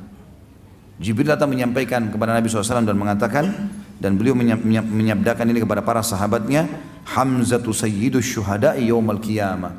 Hamzah ini pemimpinnya para syuhada di hari kiamat nanti. Jadi nggak usah kau sedih hai Muhammad, ini bukan cuma mati syahid biasa, dia akan jadi pemimpin para syuhada di sana, ya, di akhirat nantinya. Tentu teman-teman sekalian, ada banyak riwayat yang menjelaskan tentang masalah keutamaan Hamzah ini, ya.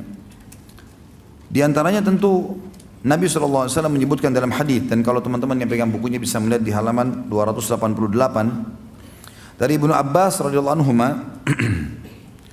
diriwayatkan bahwasanya Nabi SAW bersabda, "Lamma usiba ikhwanukum bi Uhudin, ja'alallahu arwahahum fi ajwafi tayrin khudrin taridu anharal jannah wa ta'kulu min thamariha wa ta'wi ila kanadila min dhahabin mu'allakatin fi dhillil arsh falamma wajadu tiba ma'kalihim wa mashrabihim wa makilihim qalu man yuballighu ikhwanana anna annana ahya'un fil jannati nurzaqu li alla yankilu 'indal harbi wa la yazhadu fid jihad qala Allah ana uballighuhum ankum فأنزلت ولا تحسبن الذين قتلوا في سبيل الله أمواتا بل أحياء عند ربهم يرزقون.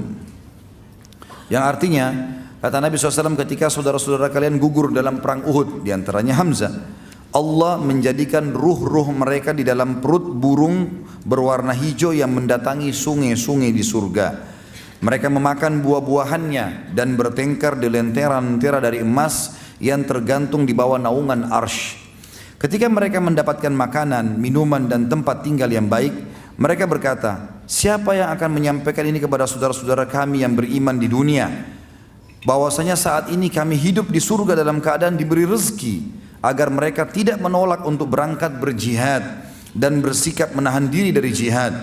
Allah pun berfirman kepada mereka, aku yang akan menyampaikan secara langsung dari kalian untuk mereka. Maka turun dan firman Allah dalam surah Al-Imran ayat 169, dan janganlah sekali-kali kalian mengira bahwa orang-orang yang gugur di jalan Allah itu mati, sebenarnya mereka itu hidup di sisi Rabb mereka dan mendapatkan rezeki. Maka kami pun bertanya kepada Nabi SAW dalam riwayat yang lain juga tentang ayat ini.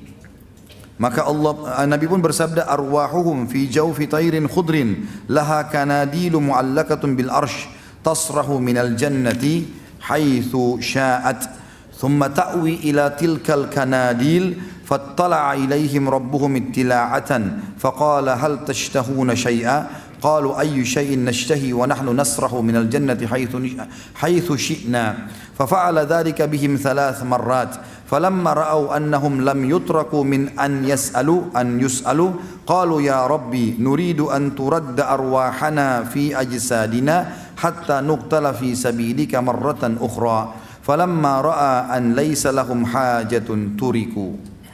Ruh-ruh mereka, kata Nabi SAW, berada di perut burung yang berwarna hijau. Ini Allah alam seperti apa burungnya, yang jelas mereka berada, ruhnya di situ disimpan. Setiap satu mujahid ruhnya di satu burung itu, ya, disimpan. Ia mempunyai lentera-lentera yang bergantung pada arsh, seperti tempat-tempat burung-burung ini ya bertengker.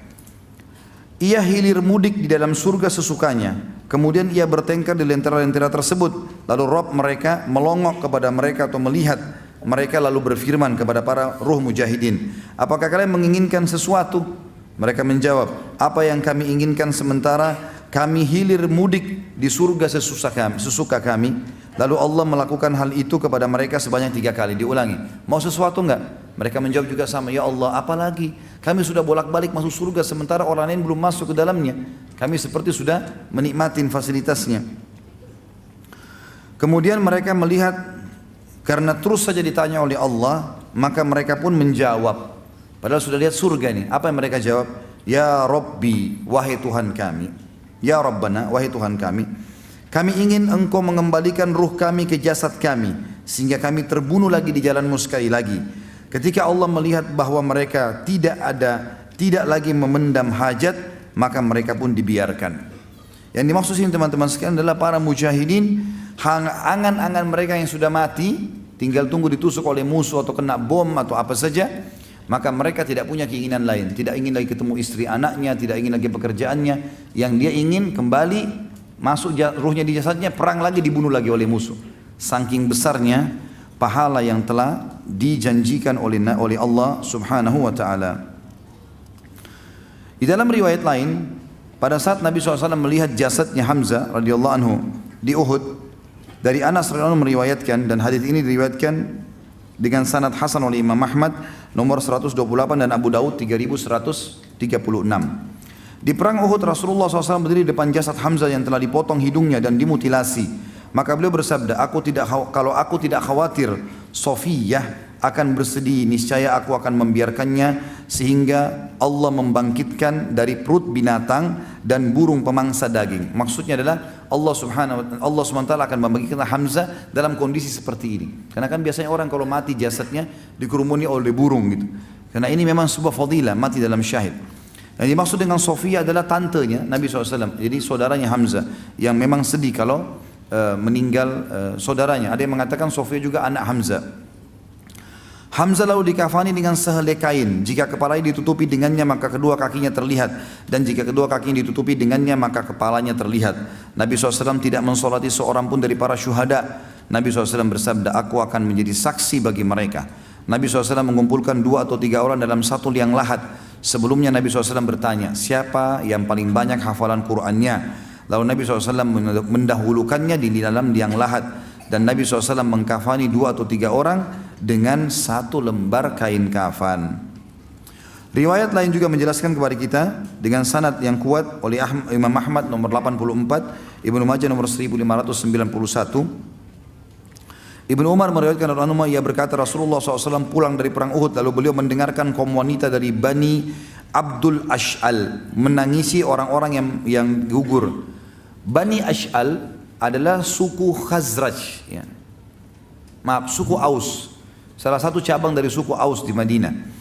Jadi karena banyak yang jadi korban di perang Uhud, maka wanita-wanita mereka pada menangis, anak mereka dan istri mereka, ibu mereka. Nabi SAW menemukan tidak ada satupun orang yang menangisi Hamzah. Sebagian ahli sejarah mengatakan maksudnya adalah ketiga istrinya Hamzah ternyata itu semua di Mekah. Semua di Mekah. Dan kemungkinan besar mereka tidak ikut bersama Hamzah hijrah ke Madinah, bahkan tidak ikut masuk Islam, gitu kan. Maka Hamzah ke Madinah sendirian, dan beliau terbunuh di tahun 3 Hijriah, baru 3 tahun Hijrah sudah meninggal, mati syahid. Maka Nabi SAW menemukan tidak ada yang menangisi Hamzah, anak-anaknya, istrinya semua di Mekah, gitu kan. Maka kaum wanita Ansar datang kepada Nabi SAW, ya, Nabi bersabda tadinya tidak ada yang menangisi Hamzah. Lalu wanita-wanita Ansar datang di hadapan Nabi SAW, kemudian menangisi Hamzah. Lalu beliau tidur, kemudian beliau bangun sedangkan para wanita masih tetap menangisi Hamzah. Maka Nabi SAW mengatakan, apakah wanita ini ya, masih di sini sampai sekarang masih menangisi Hamzah? Perintahkan mereka agar pulang, jangan lagi ada yang menangisi orang yang gugur sejak hari ini, ya. Jadi maksudnya adalah Nabi SAW cuma membolehkan orang menangisi sampai suaranya terisak segala macam, itu hanya sampai pada saat itu saja. Selesai ini udah nggak boleh. Bahkan keluar hadis larangan niyaha, teriak-teriak pada saat menangis. Sebelumnya tadinya ini terjadi, ya, pada saat mereka menangisi terakhir Hamzah dan Nabi SAW melarangnya. Hassan bin Thabit radhiyallahu anhu, sahabat Nabi yang terkenal juga penyair Nabi, menyebutkan syairnya, berkata, tinggalkan rumah yang bekasnya telah punah, menangislah untuk Hamzah pemilik kemuliaan. Penggerak kuda manakala ia tidak bergerak, layaknya singa di hutan, seorang kesatria pemberani. Putih di puncak kemuliaan dari Bani Hashim, tidak menolak kebenaran dengan kebatilan. Abdullah bin Rawaha juga mengatakan radhiyallahu anhu majma'in, kedua mataku menangis dan ia memang patut untuk menangis padahal tangisan tidak berguna. Demikian pula dengan ratapan atas singa Allah. Manakala di pagi hari mereka mengatakan apakah laki-laki yang gugur itu adalah Hamzah, kaum muslimin menderita kekalahan karenanya. Di sana tanpa kecuali Rasulullah juga terluka. Wahai Abu Ya'la, maksudnya gelarnya si Hamzah ini karena anaknya Ya'la, kamu memiliki pilar-pilar yang terguncang. Engkau adalah orang mulia, orang baik dan penyambung silaturahim. Maksudnya ini semua puji-pujian ya. Puji-pujian kepada Hamzah, artinya kamu punya prinsip, kamu punya pendirian, kamu mati syahid, kamu segala macam. Sofia binti Abdul Muttalib radhiyallahu anha, saudarinya Hamzah berkata, Rob yang maha besar pemilik arsh memanggilnya sekali ke surga. Di sana dia akan hidup dengan kebahagiaan. Itulah yang kami harapkan dan kami idam-idamkan untuk Hamzah di hari kebangkitan sebaik-baik tempat kembali. Demi Allah, aku tidak melupakanmu selama angin sibak berhembus. Artinya selama angin padang pasir terhembus. Aku menangis dan bersedih untukmu ketika aku tinggal atau bepergian. Untuk singa Allah, di mana dia adalah seorang pemuka yang mulia, membela agama Islam melawan setiap orang kafir. Aku berkata dan keluargaku telah mengumumkan berita kematiannya. Semoga Allah membalas saudaraku dan pelindungku sebaik-baiknya. Abdurrahman ibn Auf, teman-teman sekalian, sahabat Nabi yang tidak kenal namanya, masyhur, 10 orang dijamin masuk surga. Dia dianggap bahkan oleh Umar bin Khattab adalah orang yang paling layak jadi khalifah setelah Umar meninggal. Tapi Umar tidak mau menunjukkan begitu saja. Dan terkenal sekali dengan soalan, dia memberikan atau mengungkapkan kalau Hamzah lebih afdal dari dia. Sebagaimana disebutkan dalam riwayat, dan riwayat ini disebutkan oleh Imam Bukhari nomor 1275. Dari Sa'ad ibn Ibrahim, dari ayahnya Ibrahim, bahwa hidangan disuguhkan kepada Abdurrahman ibn Auf yang saat itu sedang berpuasa. Maka dia pun berkata, Mus'ab ibn Umair terbunuh dan dia lebih baik daripada aku. Dia dikafani dalam sehelai kain. Jika kepalanya ditutupi dengannya maka kedua kakinya terlihat, dan jika kedua kakinya ditutupi maka kepalanya terlihat. Hamzah pun gugur dan dia lebih baik daripada aku. Kemudian dunia dibentangkan kepada kami sedemikian rupa. Atau dia juga berkata dalam riwayat lain, dan kami diberi dunia apa yang telah diberikan kepada kami. Kami khawatir balasan dari kebaikan-kebaikan kami telah disegerakan kepada kami. Lalu Abdurrahman menangis dan dia meninggalkan makanan. Maksudnya adalah Hamzah, Mus'ab di awal-awal Islam sudah mati syahid, aman sudah mereka di surga. Kami masih hidup dan kami dibukakan kekayaan-kekayaan dunia, kemenangan-kemenangan yang luar biasa gitu. Ya. Sampai Abdurrahman ibn Auf masih hidup di zaman Umar bin Khattab yang ada ekspansi Islam ke Syam dan Persia. Maka dia mengatakan, kami khawatir jangan sampai nanti ini dunia dibuka ini, kebaikan akhirat sudah didahulukan. Sementara Hamzah dan Mus'ab justru mendapatkan kebaikan yang sangat banyak. Salah satu hal yang terjadi yang sangat besar dan merupakan kelebihan daripada Hamzah radhiyallahu anhu adalah beliau dimandikan oleh malaikat jenazahnya.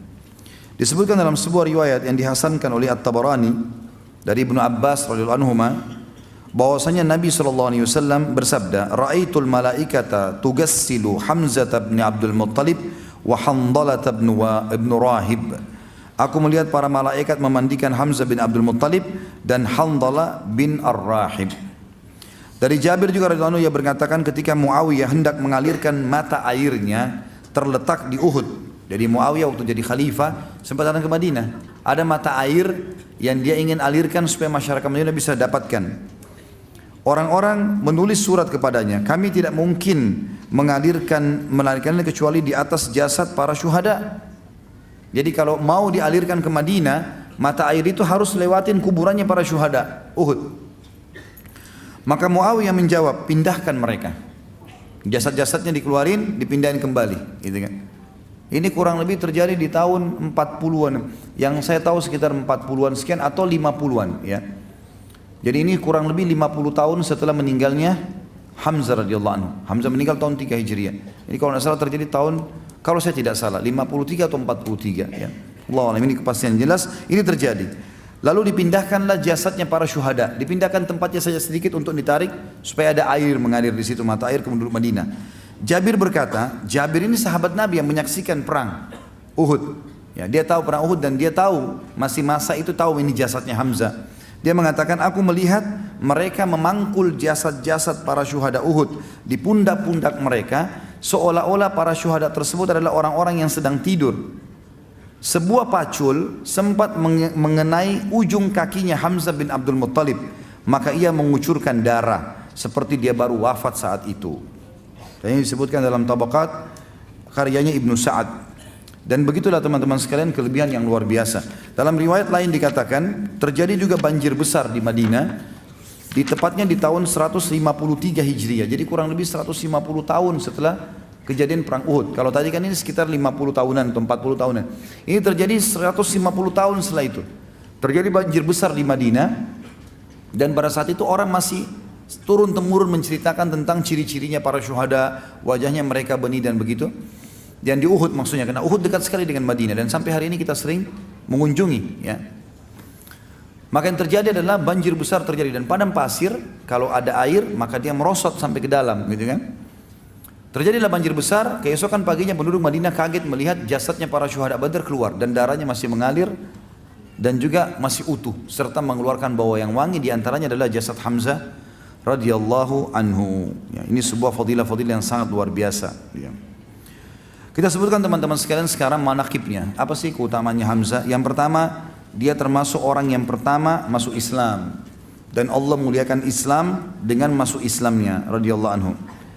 Yang kedua, beliau adalah paman Nabi SAW. Ini sebuah karunia juga, ya, menjadi kerabat Nabi SAW dan dalam keadaan iman, ini luar biasa, gitu kan? Apalagi menjadi pejuang dalam Islam, punya kiprah yang besar. Yang ketiga, beliau adalah pemimpin pertama brigade tadi atau sariyah yang diutus oleh Nabi SAW pertama kali di tahun Hijriah, 1 Hijriah, yang akhirnya mau menyerang kafilahnya Abu Jahal yang 300 orang, tapi digagalkan oleh Majdi yang menahan di wilayah kekuasaannya. Kemudian yang keempat, dia telah menghadiri perang Badar dan membunuh Al-Aswad bin Abil Asad Al-Makhzumi tadi, orang yang Quraisy yang bersumpah untuk minum dari sumur muslimin. Dan saya sudah bilang kalau bunuh satu orang kafir maka tidak akan bersatu dengannya dengan orang muslimin di surga, di neraka maksudnya. Kalau memang si muslim ini meninggal dalam keadaan beriman. Dan juga dia membunuh Syaibah bin Rabi'ah dan juga Utbah bin Rabi'ah pada saat duel tadi. Yang kelima, turunnya ayat surah Al-Hijr ayat 19 tadi kepada Hamzah, Ali dan Ubaidah radhiyallahu ajma'in, yang bunyinya tadi Al-Hijr ayat 19, a'udzubillahi minasyaitonir rajim, hadani khasmani ikhtasamu fi rabbihim. Ini dua kelompok beriman dan kafir yang sedang bertikai di jalan Tuhannya. Yang keenam, beliau menghadiri perang Uhud dan mati syahid di sana. Dan mati syahidnya adalah pilihan Allah. Ini garis bawah itu teman-teman sekalian, poin penting. Jadi ternyata untuk mati syahid itu butuh keikhlasan yang luar biasa, karena Allah Subhanahu wa taala memilih secara khusus itu. Allah Subhanahu wa taala memilih secara khusus siapa yang mati syahid, teman-teman sekalian. Yang paling ikhlas, yang paling berharap mati syahid itu yang mati. Sampai ulama mengeluarkan statement yang sangat jelas, siapa yang masuk di kancah peperangan jihad, maka jangan mengkhayal mati, ya, kecuali memang dia yang paling ikhlas. Karena tidak mungkin, Allah memilih. Dan itu bahasa Allah gunakan dalam Al-Quran. Kita lihat di sini dalam surah Al-Imran, surah nomor 3 ayat 14. Allah berfirman, A'udzu billahi minasyaitonir rajim, iyamsaskum qarhun faqad massal qauma qarhum mithlu wa tilkal ayyamu nudawiluha bainan nasi wa liya'lamallahu alladhina amanu wa yattakhidha minkum syuhada wallahu la yahdil qaumadh zalimin. Yang artinya, kalau seandainya kalian merasa sedih di Badar, di Uhud, sesungguhnya mereka juga orang-orang kafir itu telah merasa sedih di Badar. Kalau kalian sedih di Uhud, kalian kalah, maka juga mereka telah sedih, telah ditimpa kekalahan di Badar, ya. Dan begitulah hari-hari kami putar, kata Allah. Sekali menang, sekali kalah, gitu kan? Sekali sehat, sekali sakit, ya, itu semua Allah putarkan, kata Allah. Dan itu semua Tujuannya agar Allah menguji dan mengetahui siapa orang-orang yang beriman. Apakah mereka kalau ada nikmat beriman dan dalam keadaan susah juga beriman, atau mereka cuma mau menyembah Allah pada saat lagi ada nikmat. Kalau tidak mereka kufur, gitu kan. Dan Allah memilih syuhada di antara kalian, dan Allah tidak akan memberikan petunjuk bagi orang-orang zalim. Jadi kita lihat sini teman-teman sekalian, sangat jelas sekali bagaimana syuhada itu dipilih oleh Allah, termasuk Hamzah radhiyallahu anhu dipilih oleh Sang Pencipta Allah SWT. Ini karunia yang luar biasa. Kemudian yang ketujuh teman-teman sekalian, Nabi SAW menyebutkan dalam hadis yang sahih, Hamzah adalah sayyidnya syuhada, pimpinan para syuhadanya. Dan dalam riwayat yang dikatakan singahnya Allah. Jadi Hamzah pernah berperang waktu di Uhud, beliau memegang 2 pedang di kanan kiri tangannya, dan dia termasuk bersama dengan Khalid bin Walid yang bisa berperang dengan 2 pedang, 2 tangan sekaligus, kanan dan kiri sama keterampilannya setelah beliau melatihnya itu. Kemudian Nabi SAW dia mengatakan, saya adalah singahnya Allah. Lalu Nabi SAW mengatakan Hamzah adalah singahnya Allah. Yang kedelapan teman-teman sekalian, Hamzah ruhnya berada di dalam perut burung yang berwarna hijau seperti kita jelaskan tadi, dan diterima syahadanya sehingga dia bisa keliling-keliling surga. Yang kesembilan, malaikat memandikan jasadnya. Tentu tidak semua orang mati syahid dimandikan oleh malaikat. Beliau dan Handalah yang pas menikah malam harinya, dia tidak berhubungan biologis, tapi dia berhubungan biologis di pagi hari habis sholat subuh.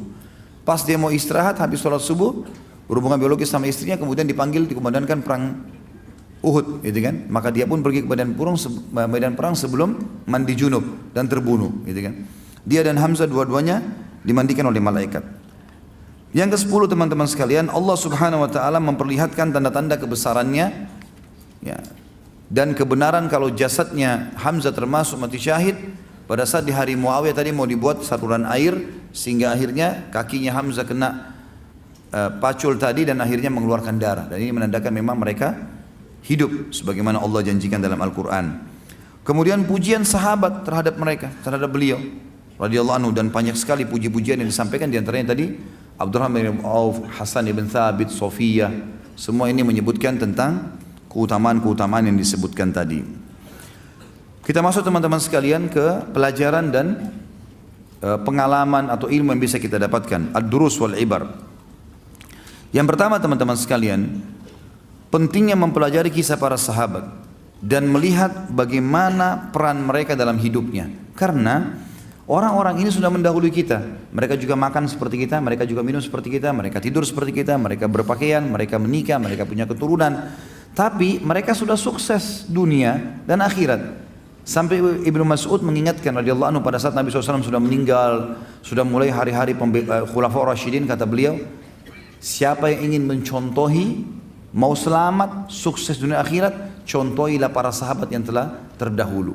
Jangan contoh orang yang masih hidup saja, orang yang sudah meninggal ambil pelajaran dari mereka. Karena orang yang hidup bisa saja akhir hidupnya na'udzubillah ditutup dengan keburukan. Tapi orang yang sudah mati sudah luar biasa. Maka pelajari kehidupan mereka penting, dan akhirnya kita ikuti cuma ciplak saja, tunggu mati akan sama dengan mereka. Kata para ulama, bukan mustahil seseorang di antara kita sekarang bersama dengan Abu Bakar, Umar, Uthman, Ali, walaupun kiprah kita belum sampai seperti mereka. Sebab ada hadis Nabi SAW yang berbunyi, Al-mar'u ma'aman ahabbah, seseorang akan selalu bersama dengan orang yang dicintainya. Artinya kalau kita mencintai para sahabat yang tulus dari hati kita, kita akan bersama mereka. Satu sisi. Sisi yang lain, kita coba maksimal mengerjakan apa yang mereka kerjakan. Contohi saja, minimal sekali, kalau ada orang juara 1 nilainya 10, kan kita coba contohi, minimal kita bisa mungkin 8, 9, tidak akan jauh dari situ. Walaupun kita tidak bisa mencapai nilai 10-nya. Tapi kalau kita berteman dengan orang-orang buruk, orang yang tidak lulus misalnya, atau orang lulus pas-pasan dengan nilai 6 atau nilai 5, kita akan bisa di bawahnya, gitu kan? Maka mencontohi mereka ini sangat penting.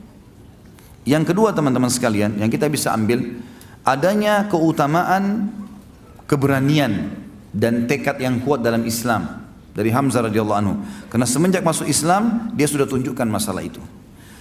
Kita harus tahu teman-teman sekalian, dalam masalah keberanian ini banyak sekali dalil, ya, banyak sekali dalil. Di antaranya Nabi SAW mengingatkan kepada kita untuk tidak boleh jadi pengecut. Banyak dalil. Di antaranya adalah Yang pertama, doa Nabi SAW setiap habis sholat 5 waktu dan pada saat ada kesempatan. Doa yang mulia selalu beliau mengatakan, Allahumma inni a'udzubika minal bukhul. Ya Allah, jauhkan aku dari sifat pelit. Wa a'udzubika minal jubun. Dan jauhkan aku dari sifat pengecut. Wa a'udzubika min an uraddu ila ardhalil umur. Dan ya Allah, lindungi aku jangan sampai aku hidup sampai waktu pikun. Wa a'udzubika min fitnatid dunya wa min adzabil qabr. Dan jauhkan aku dari fitnah dunia dan juga azab atau siksa kubur. Saksi bahasan selalu Nabi sebutkan jubun. Ada juga riwayat yang mengatakan Allahumma inni a'udzubika minal bukhli wal jubun. Ya Allah, jauhkan aku dari sifat pelit dan juga sifat pengecut, ya. Ini juga termasuk doa yang diajarkan Nabi SAW dan setiap umat Islam harus membacanya. Tidak boleh sama sekali kita pengecut. Dan orang yang dianggap pemberani adalah orang yang membela kebenaran. Apa yang benar kalau dia bela, dia berarti pemberani. Ya, tidak dihitung orang itu pemberani kalau dia membela yang batil, walaupun dia kuat, gitu kan. Kemudian dalil yang lain juga selain doa Nabi SAW, kita tahu banyak dalil yang memerintahkan kita agar tidak boleh jadi pengecut. Di antaranya adalah hadis sahih, dan hadis ini diriwayatkan oleh Imam Abu Daud dengan sanad sahih. Kata Nabi SAW, Man qatala duna malihi fahuwa syahid. Siapa yang mati membela hartanya, ada perampok mau ambil hartanya, lalu dia bela, dia terbunuh, maka dia syahid.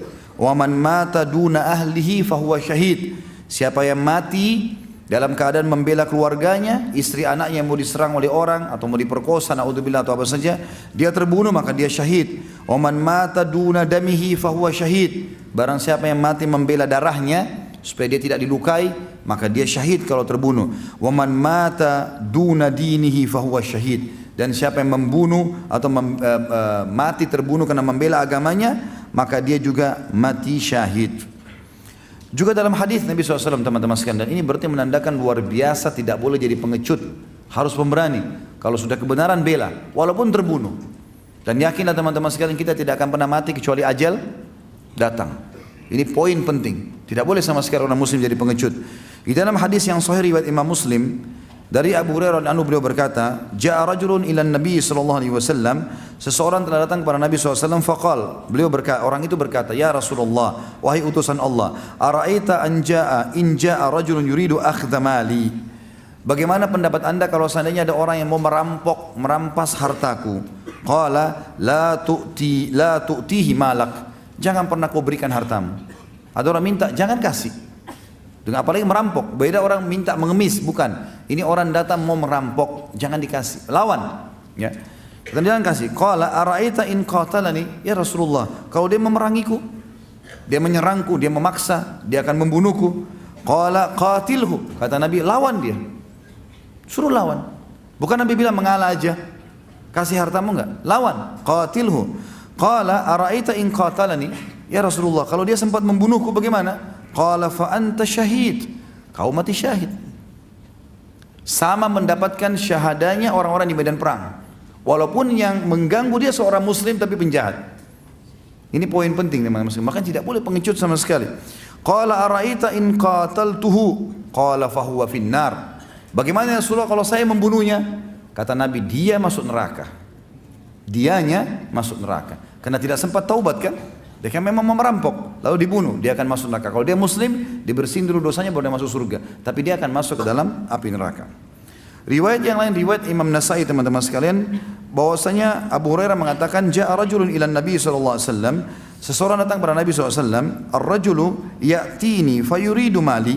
Bagaimana pendapat anda wahai utusan Allah kalau seseorang datang ingin mengambil hartaku? Qala dzakirhu billah. Kalau kau bisa ingatkan dia agar takut kepada Allah. Qala fa illam yatadzakkar. Kalau orang itu tidak mau diingatkan, enggak boleh, ini haram, jangan mencuri, jangan merampok. Dia enggak mau. Qala fasta'in alaihi man haulaka minal muslimin. Minta tolonglah kepada siapa saja muslim di sekitarmu agar membantu kau melawannya. Qala fa illam yakun, kalau seandainya tidak ada seorang muslim pun, qala fasta'in bis sultan. Coba minta tolong sama pemerintah setempat, kata Nabi. Qala fa in na'iyas sultanu anni, kalau sultan atau pemerintah enggak mau peduli lagi dengan aku sudah laporkan tidak mau tahu. Qala qatil duna malika hatta takuna syuhada al-akhirah atau tamna' malik. Engkau boleh berperang melawannya, ya, Kalaupun kau terbunuh, kau akan menjadi orang mati syahid di akhirat nanti, atau kau akan mendapatkan hartamu. Yang jelas kita mau simpulkan teman-teman, tidak ada sifat pengecut dalam Islam. Dan kita tahu termasuk dosa besar dalam hadis Bukhari Muslim, orang yang lari dari kancah peperangan. Berhadapan sama musuh teman-teman, senyum. Dan ucapkan dengan jiwa antum supaya berani, surga di depan mata. Itu kalimatnya, motivasi. Dan itu selalu dikatakan para sahabat. Untuk saling motivasi, musuh sudah depan mata, mereka tersenyum semuanya.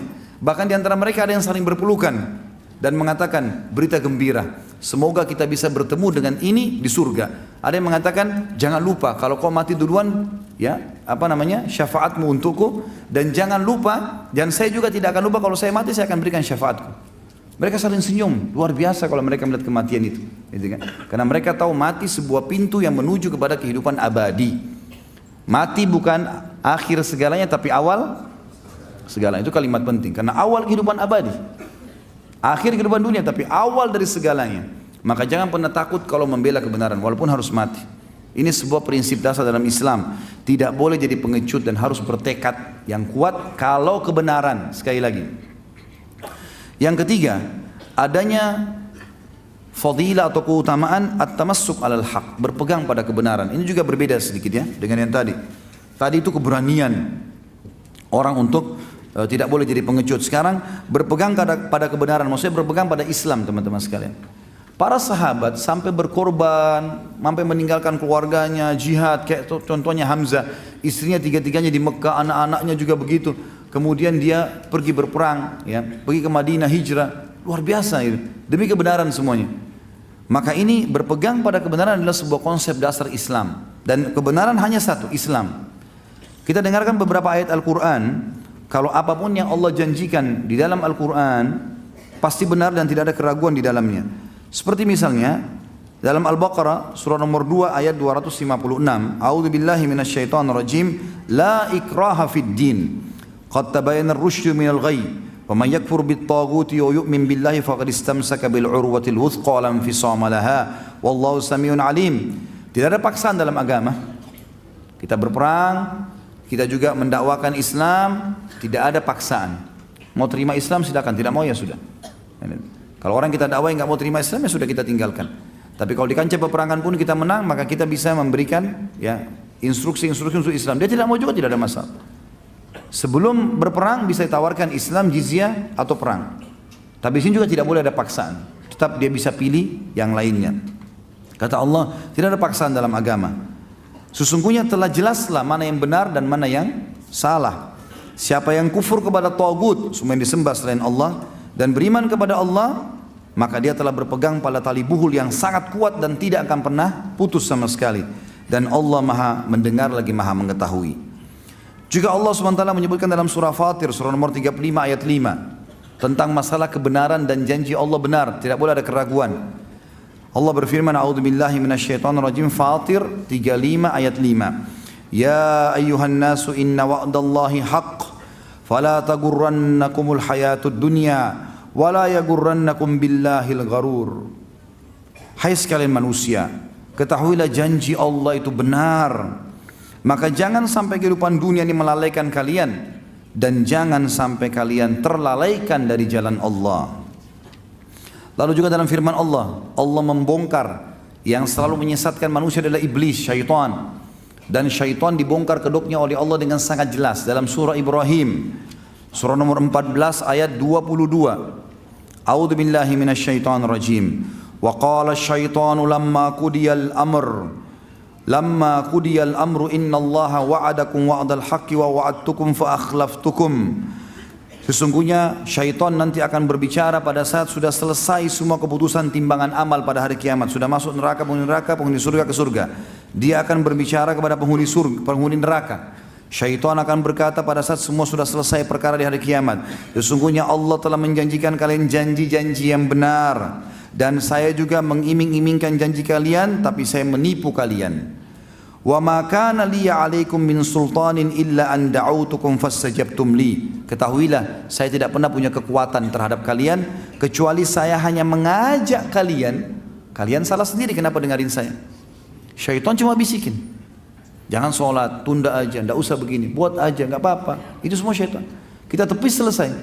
Kalau kita misalnya diajak syaitan jangan sholat, lalu kita tidak mau sholat, lalu syaitan menjelma cekik kita, itu lain. Ini enggak ada. Bisikan saja. Jadi orang yang mengatakan syaitan kuat, dia sendiri syaitan. Nah, dari mana syaitan kuat? Allah bilang inna qiyada syaitana kana dha'ifa. Syaitan itu lemah, harus kita yang kuat. Tidak boleh lagi terlalaikan. Cukup yang lalu-lalu kita terlalaikan, yang sekarang tidak boleh. Ke depan, istiqamah, berazam, bertekad, harus lurus. Sampai mati, meninggal, pertahankan itu. Tidak ada waktu lagi teman-teman untuk main-main, buang-buang waktu kosong. Tidak ada waktu ini semua. Ya. Lalai-lalai sholat ditunda, ini nggak mau puasa, nggak mau zakat, nggak mau hadir majelis ilmu. Sampai kapan? Kalau ajal antum datang gimana? Penyesalan di belakang. Nggak ada lagi waktu untuk itu. Syaitan ini Allah bongkar. Allah mengatakan, dia sendiri bilang nanti, saya tidak punya kekuatan untuk menguasai kalian, kecuali hanya sekedar membisikkan, tapi kalian mengiyakanku. Fala talumuni walumu anfusakum. Jangan kalian salahkan aku, tapi salahkan diri kalian sendiri. Ma'ana bimusrikhikum wa ma'antum bimusrikhi. Saya tidak akan pernah bisa menolong kalian, kalian juga tidak bisa tolong aku. Inni kafartu bima asyraktumuni min qabl. Ketahuilah sekarang saya telah mengkufuri, memungkiri apa yang kalian sekutukan kepada Allah denganku pada hari itu di dunia. Dulu minta-minta sama aku, minta sesajen segala macam, sekarang aku pungkiri ya. Aku enggak tahu apa-apa, gitu kan. Dikatakan innal zalimina lahum adzabun alim. Syaitan sendiri bilang, iblis, orang-orang zalim kayak kalian ngikut-ngikutin bisikan saya pasti dapat siksaan yang menyakitkan. Saking iblis tidak bisa kelihatan. Kalau bisa kelihatan kita sudah gebukin aja. Tapi memang kuasa Allah disembunyikan, gitu kan. Jadi pernyataan yang mengatakan syaitan kuat itu dusta, nggak benar. Mereka lemah, tinggal ditolak. Jangan bilang ini godaan syaitan kuat, nggak ada kuatnya. Lemah, harus punya azam. Jadi seperti Umar bin Khattab, syaitan lihat lari syaitannya. Karena kokoh. Ini enggak, baru sedikit bisikin, iya nih kayaknya saya capek, gerimis sedikit sholat di rumah aja, cambuk saja. Malas-malas. Kemudian yang keempat teman-teman sekalian adalah fadilah jihad. Dan kita tahu teman-teman sekalian jihad luar biasa sudah. Bahasanya sudah sering kita sampaikan. Dan kalau antum ketik banyak sekali informasi tentang keutamaan jihad, luar biasa, nggak bisa digambarkan gitu. Tapi diantaranya adalah hadis Nabi SAW, kita ingatkan kembali hadis riwayat Muslim, makbarra qadama abdim sabilillah fatamassuhun nar. Tidak akan pernah disentuh api neraka dua telapak kaki hamba yang tersentuh debu medan perang, gitu kan. Kemudian ada hadis Nabi SAW waktu ditanya kepada beliau, ya Rasulullah, kira-kira amal apa yang bisa menyamai jihad? Nabi SAW mengatakan, saya enggak temukan. Kata sahabat, ya Rasulullah, amal apa kira-kira? Ada enggak? Jihad lagi sekarang lagi enggak ada. Kata Nabi SAW, saya tidak temukan. Ya Rasulullah, amal apa? Kata Nabi SAW, saya tidak temukan. 3 kali Nabi SAW mengatakan saya tidak temukan. Sulit menemukan itu, gitu kan? Masalah ada hadis yang berbunyi, amal yang paling Allah cintai, paling afdal adalah salat di awal waktunya, bakti pada orang tua dan jihad. Ini kata ulama, bukan urutan, tetapi 3-tiganya Allah cintai. Jangan salah faham. Karena kalau kita anggap ini, kita salah faham nanti, gitu kan? Padahal salat 5 waktu, bakti orang tua, jihad, 3-tiganya Allah cintai. Karena sahabat tanya, ya Rasulullah, perbuatan apa yang paling Allah cintai? Nabi sebutin 3-tiganya.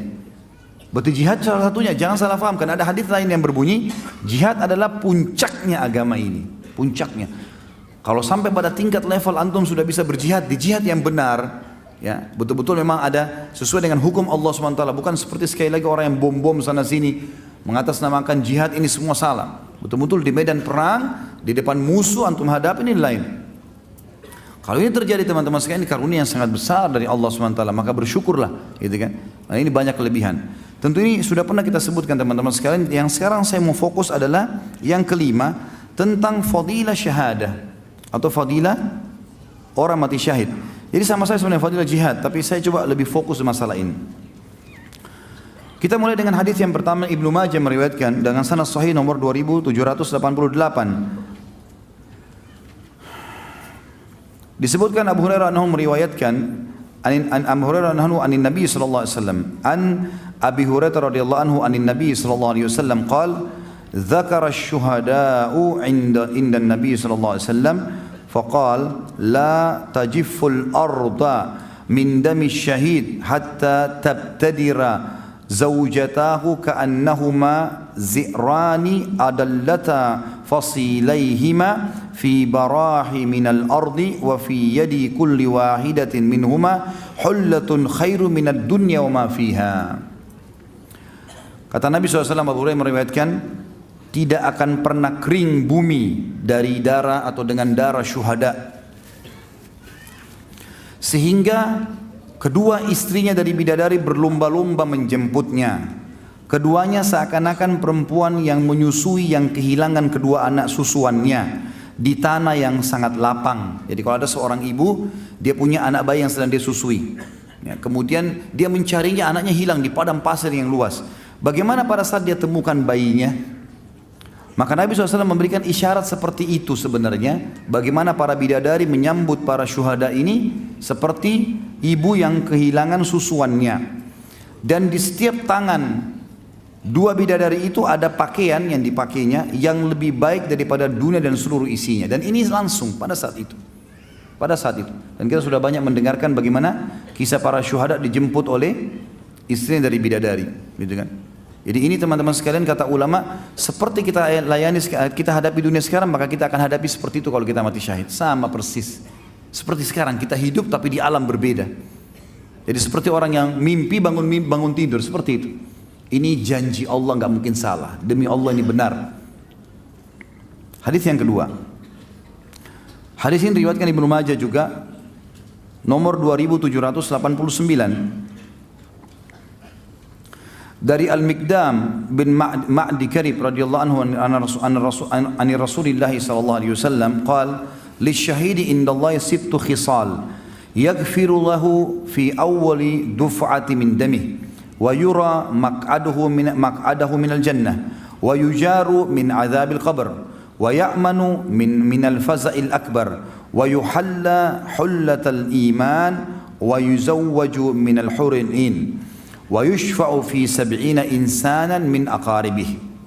Orang mati syahid mendapatkan 6 sekaligus manfaat di sisi Allah. Yang pertama, semua dosanya diampuni sejak pertama kali darahnya mengalir. Yang kedua, diperlihatkan kedudukannya di surga, langsung lihat istananya di surga. Dan bahkan tadi kita sudah sebutkan, mereka bisa merasakan dan menikmati walaupun belum masuk seperti orang yang mukim selamanya, gitu kan. Yang ketiga, diselamatkan dari siksa kubur. Yang keempat, dibebaskan dari ketakutan yang besar di hari kiamat pembangkitan. Yang kelima, dihiasi dengan perhiasan iman dan dikawinkan dengan bidadari-bidadari. Dan yang keenam, ia akan memberikan 70 syafaat pertolongan kepada kerabatnya. Hadis yang ketiga, riwayat Ibnu Majah juga nomor 2790. Saya baca terjemahnya langsung saja karena hadisnya cukup panjang. Allah Subhanahu wa taala pernah berbicara kepada seseorang, ya, kecuali dari balik hijab. Ini kebetulan Jabir radhiyallahu anhu ayahnya mati syahid. Ayahnya mati syahid. Jabir bin Abdullah mati syahid. Maka kata Nabi SAW, Allah Subhanahu wa taala tidak pernah berbicara kepada seorang pun kecuali dari balik hijab. Tetapi Allah Subhanahu wa taala berbicara kepada ayahmu berhadap-hadapan. Allah SWT berfirman, wahai hambaku, mintalah sesuatu dariku, niscaya aku memberikannya kepadamu. Lalu ia berkata, wahai Tuhan, hidupkanlah aku kembali hingga aku terbunuh kembali demi untukmu yang kedua kalinya. Allah SWT berfirman, hal itu telah berlalu dariku. Setelah berlalu dariku artinya tidak akan mungkin. Sesungguhnya mereka tidak akan dikembalikan. Artinya tidak mungkin lagi orang mati bisa hidup. Lalu ia berkata, wahai Tuhan, sampaikanlah kepada orang-orang setelahku. Maka Allah SWT menurunkan ayat Al-Quran tadi yang sudah kita sebutkan dalam Al-Imran 169.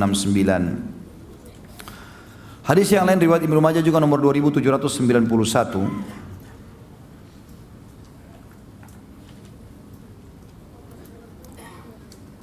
Disebutkan bahwasanya Abdullah menjelaskan tentang firman Allah, maksudnya Abdullah bin Umar, yang bunyinya, janganlah kau mengira orang-orang yang mati syahid itu mati gugur di jalan Allah, tetapi mereka hidup di sisi Tuhan mereka mendapatkan rezeki. Ia berkata, dapatkah kita bertanya tentang hal itu? Nabi SAW mengatakan, tentu saja. Lalu Nabi pun menjelaskan, ruh-ruh mereka seperti burung hijau yang menebarkan sayapnya di surga, mana saja yang ia kehendaki. Kemudian ia bernaung di atas lentera yang tergantung di arsy, Di saat mereka seperti itu, Tuhan mereka muncul kepada mereka. Lalu Allah Subhanahu wa taala, Tuhan mereka berfirman, "Mintalah kepadaku apa yang kalian inginkan." Mereka mengatakan, "Tuhan kami, apa yang kami inginkan atau apa yang akan minta kepadamu, sementara kami sedang melebarkan sayap di surga sesuai hati kami." Ketika mereka melihat bahwa mereka tidak dibiarkan kecuali untuk meminta, maka mereka berkata, "Kami meminta agar ruh kami dikembalikan ke jasad kami di dunia, kemudian kami terbunuh kembali di jalanmu." Ketika Allah SWT melihat hal itu tidak memungkinkan atau tidak akan diberikan pada mereka, maka Allah pun membiarkannya. Hadis yang lain Ibnu Majah juga nomor 2792. Dikatakan bahwasanya kata Nabi SAW, seorang yang mati syahid tidak merasakan kesakitan sama sekali pada saat ruhnya keluar, melainkan layaknya salah seorang di antara kalian yang hanya dicubit saja. Hadis yang selanjutnya juga riwayat Imam Muslim nomor 3488. Kata Nabi SAW, tidak seorang pun yang meninggal dunia dan di sisi Allah ia memiliki kebaikan yang membuatnya bahagia, lalu ia ingin kembali ke dunia selain orang yang mati syahid. Sesungguhnya ia berangan-angan untuk kembali ke dunia kemudian terbunuh lagi di dunia karena ia melihat keutamaan mati syahid itu sendiri. Hadis riwayat Muslim nomor 3489. Kata Nabi SAW, tidak seorang pun yang masuk surga ingin kembali ke dunia lagi selain sekalipun seluruh dunia dan isinya diberikan kepadanya, kecuali orang yang mati syahid. Sesungguhnya ia berangan-angan hendak kembali ke dunia kemudian terbunuh hingga 10 kali karena ia melihat bagaimana mulianya orang yang mati syahid. Hadis riwayat Muslim nomor 3490. Kata Nabi SAW, perbandingan seorang mujahid di jalan Allah seperti orang yang berpuasa, mendirikan sholat dengan menjalankan ayat-ayat Allah, dan ia tidak berhenti dari puasa dan sholatnya, sehingga seorang mujahid itu pulang di jalan Allah, pulang dari medan perang.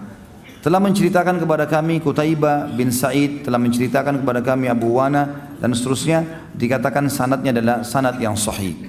Artinya teman-teman sekalian, kalau ada orang pergi berjihad dengan orang yang tidak pergi berjihad, misal orang itu pergi jihad 1 tahun misalnya, maka perumpamaan dia, fadilahnya dengan seperti orang yang tidak ikut jihad, seperti orang ini non-stop baca Quran terus, nggak pakai tidur, nggak pakai makan, terus baca Quran, terus puasa, terus sholat malam, terus sampai orang itu pulang. Sama seperti itu fadilahnya. Ini yang disebutkan dalam hadis riwayat Muslim. Hadis riwayat Muslim yang lain nomor 3491. Saya pernah di sisi mimbar Rasulullah SAW. Ini kata sahabat Nabi yang mulia Nu'man bin Bashir. Tiba-tiba saya mendengar seorang laki-laki berkata, saya tidak mementingkan suatu amalan setelah saya masuk Islam kecuali menjamu para jemaah haji. Sedangkan yang lain mengatakan, saya tidak mementingkan suatu amalan setelah masuk Islam kecuali memakmurkan masjid haram. Dan yang lain lagi mengatakan, jihad fi sabilillah itu lebih baik daripada apa yang kalian. Kemudian Nabi SAW mengatakan, jihad di jalan Allah lebih baik daripada apa yang kalian katakan tadi.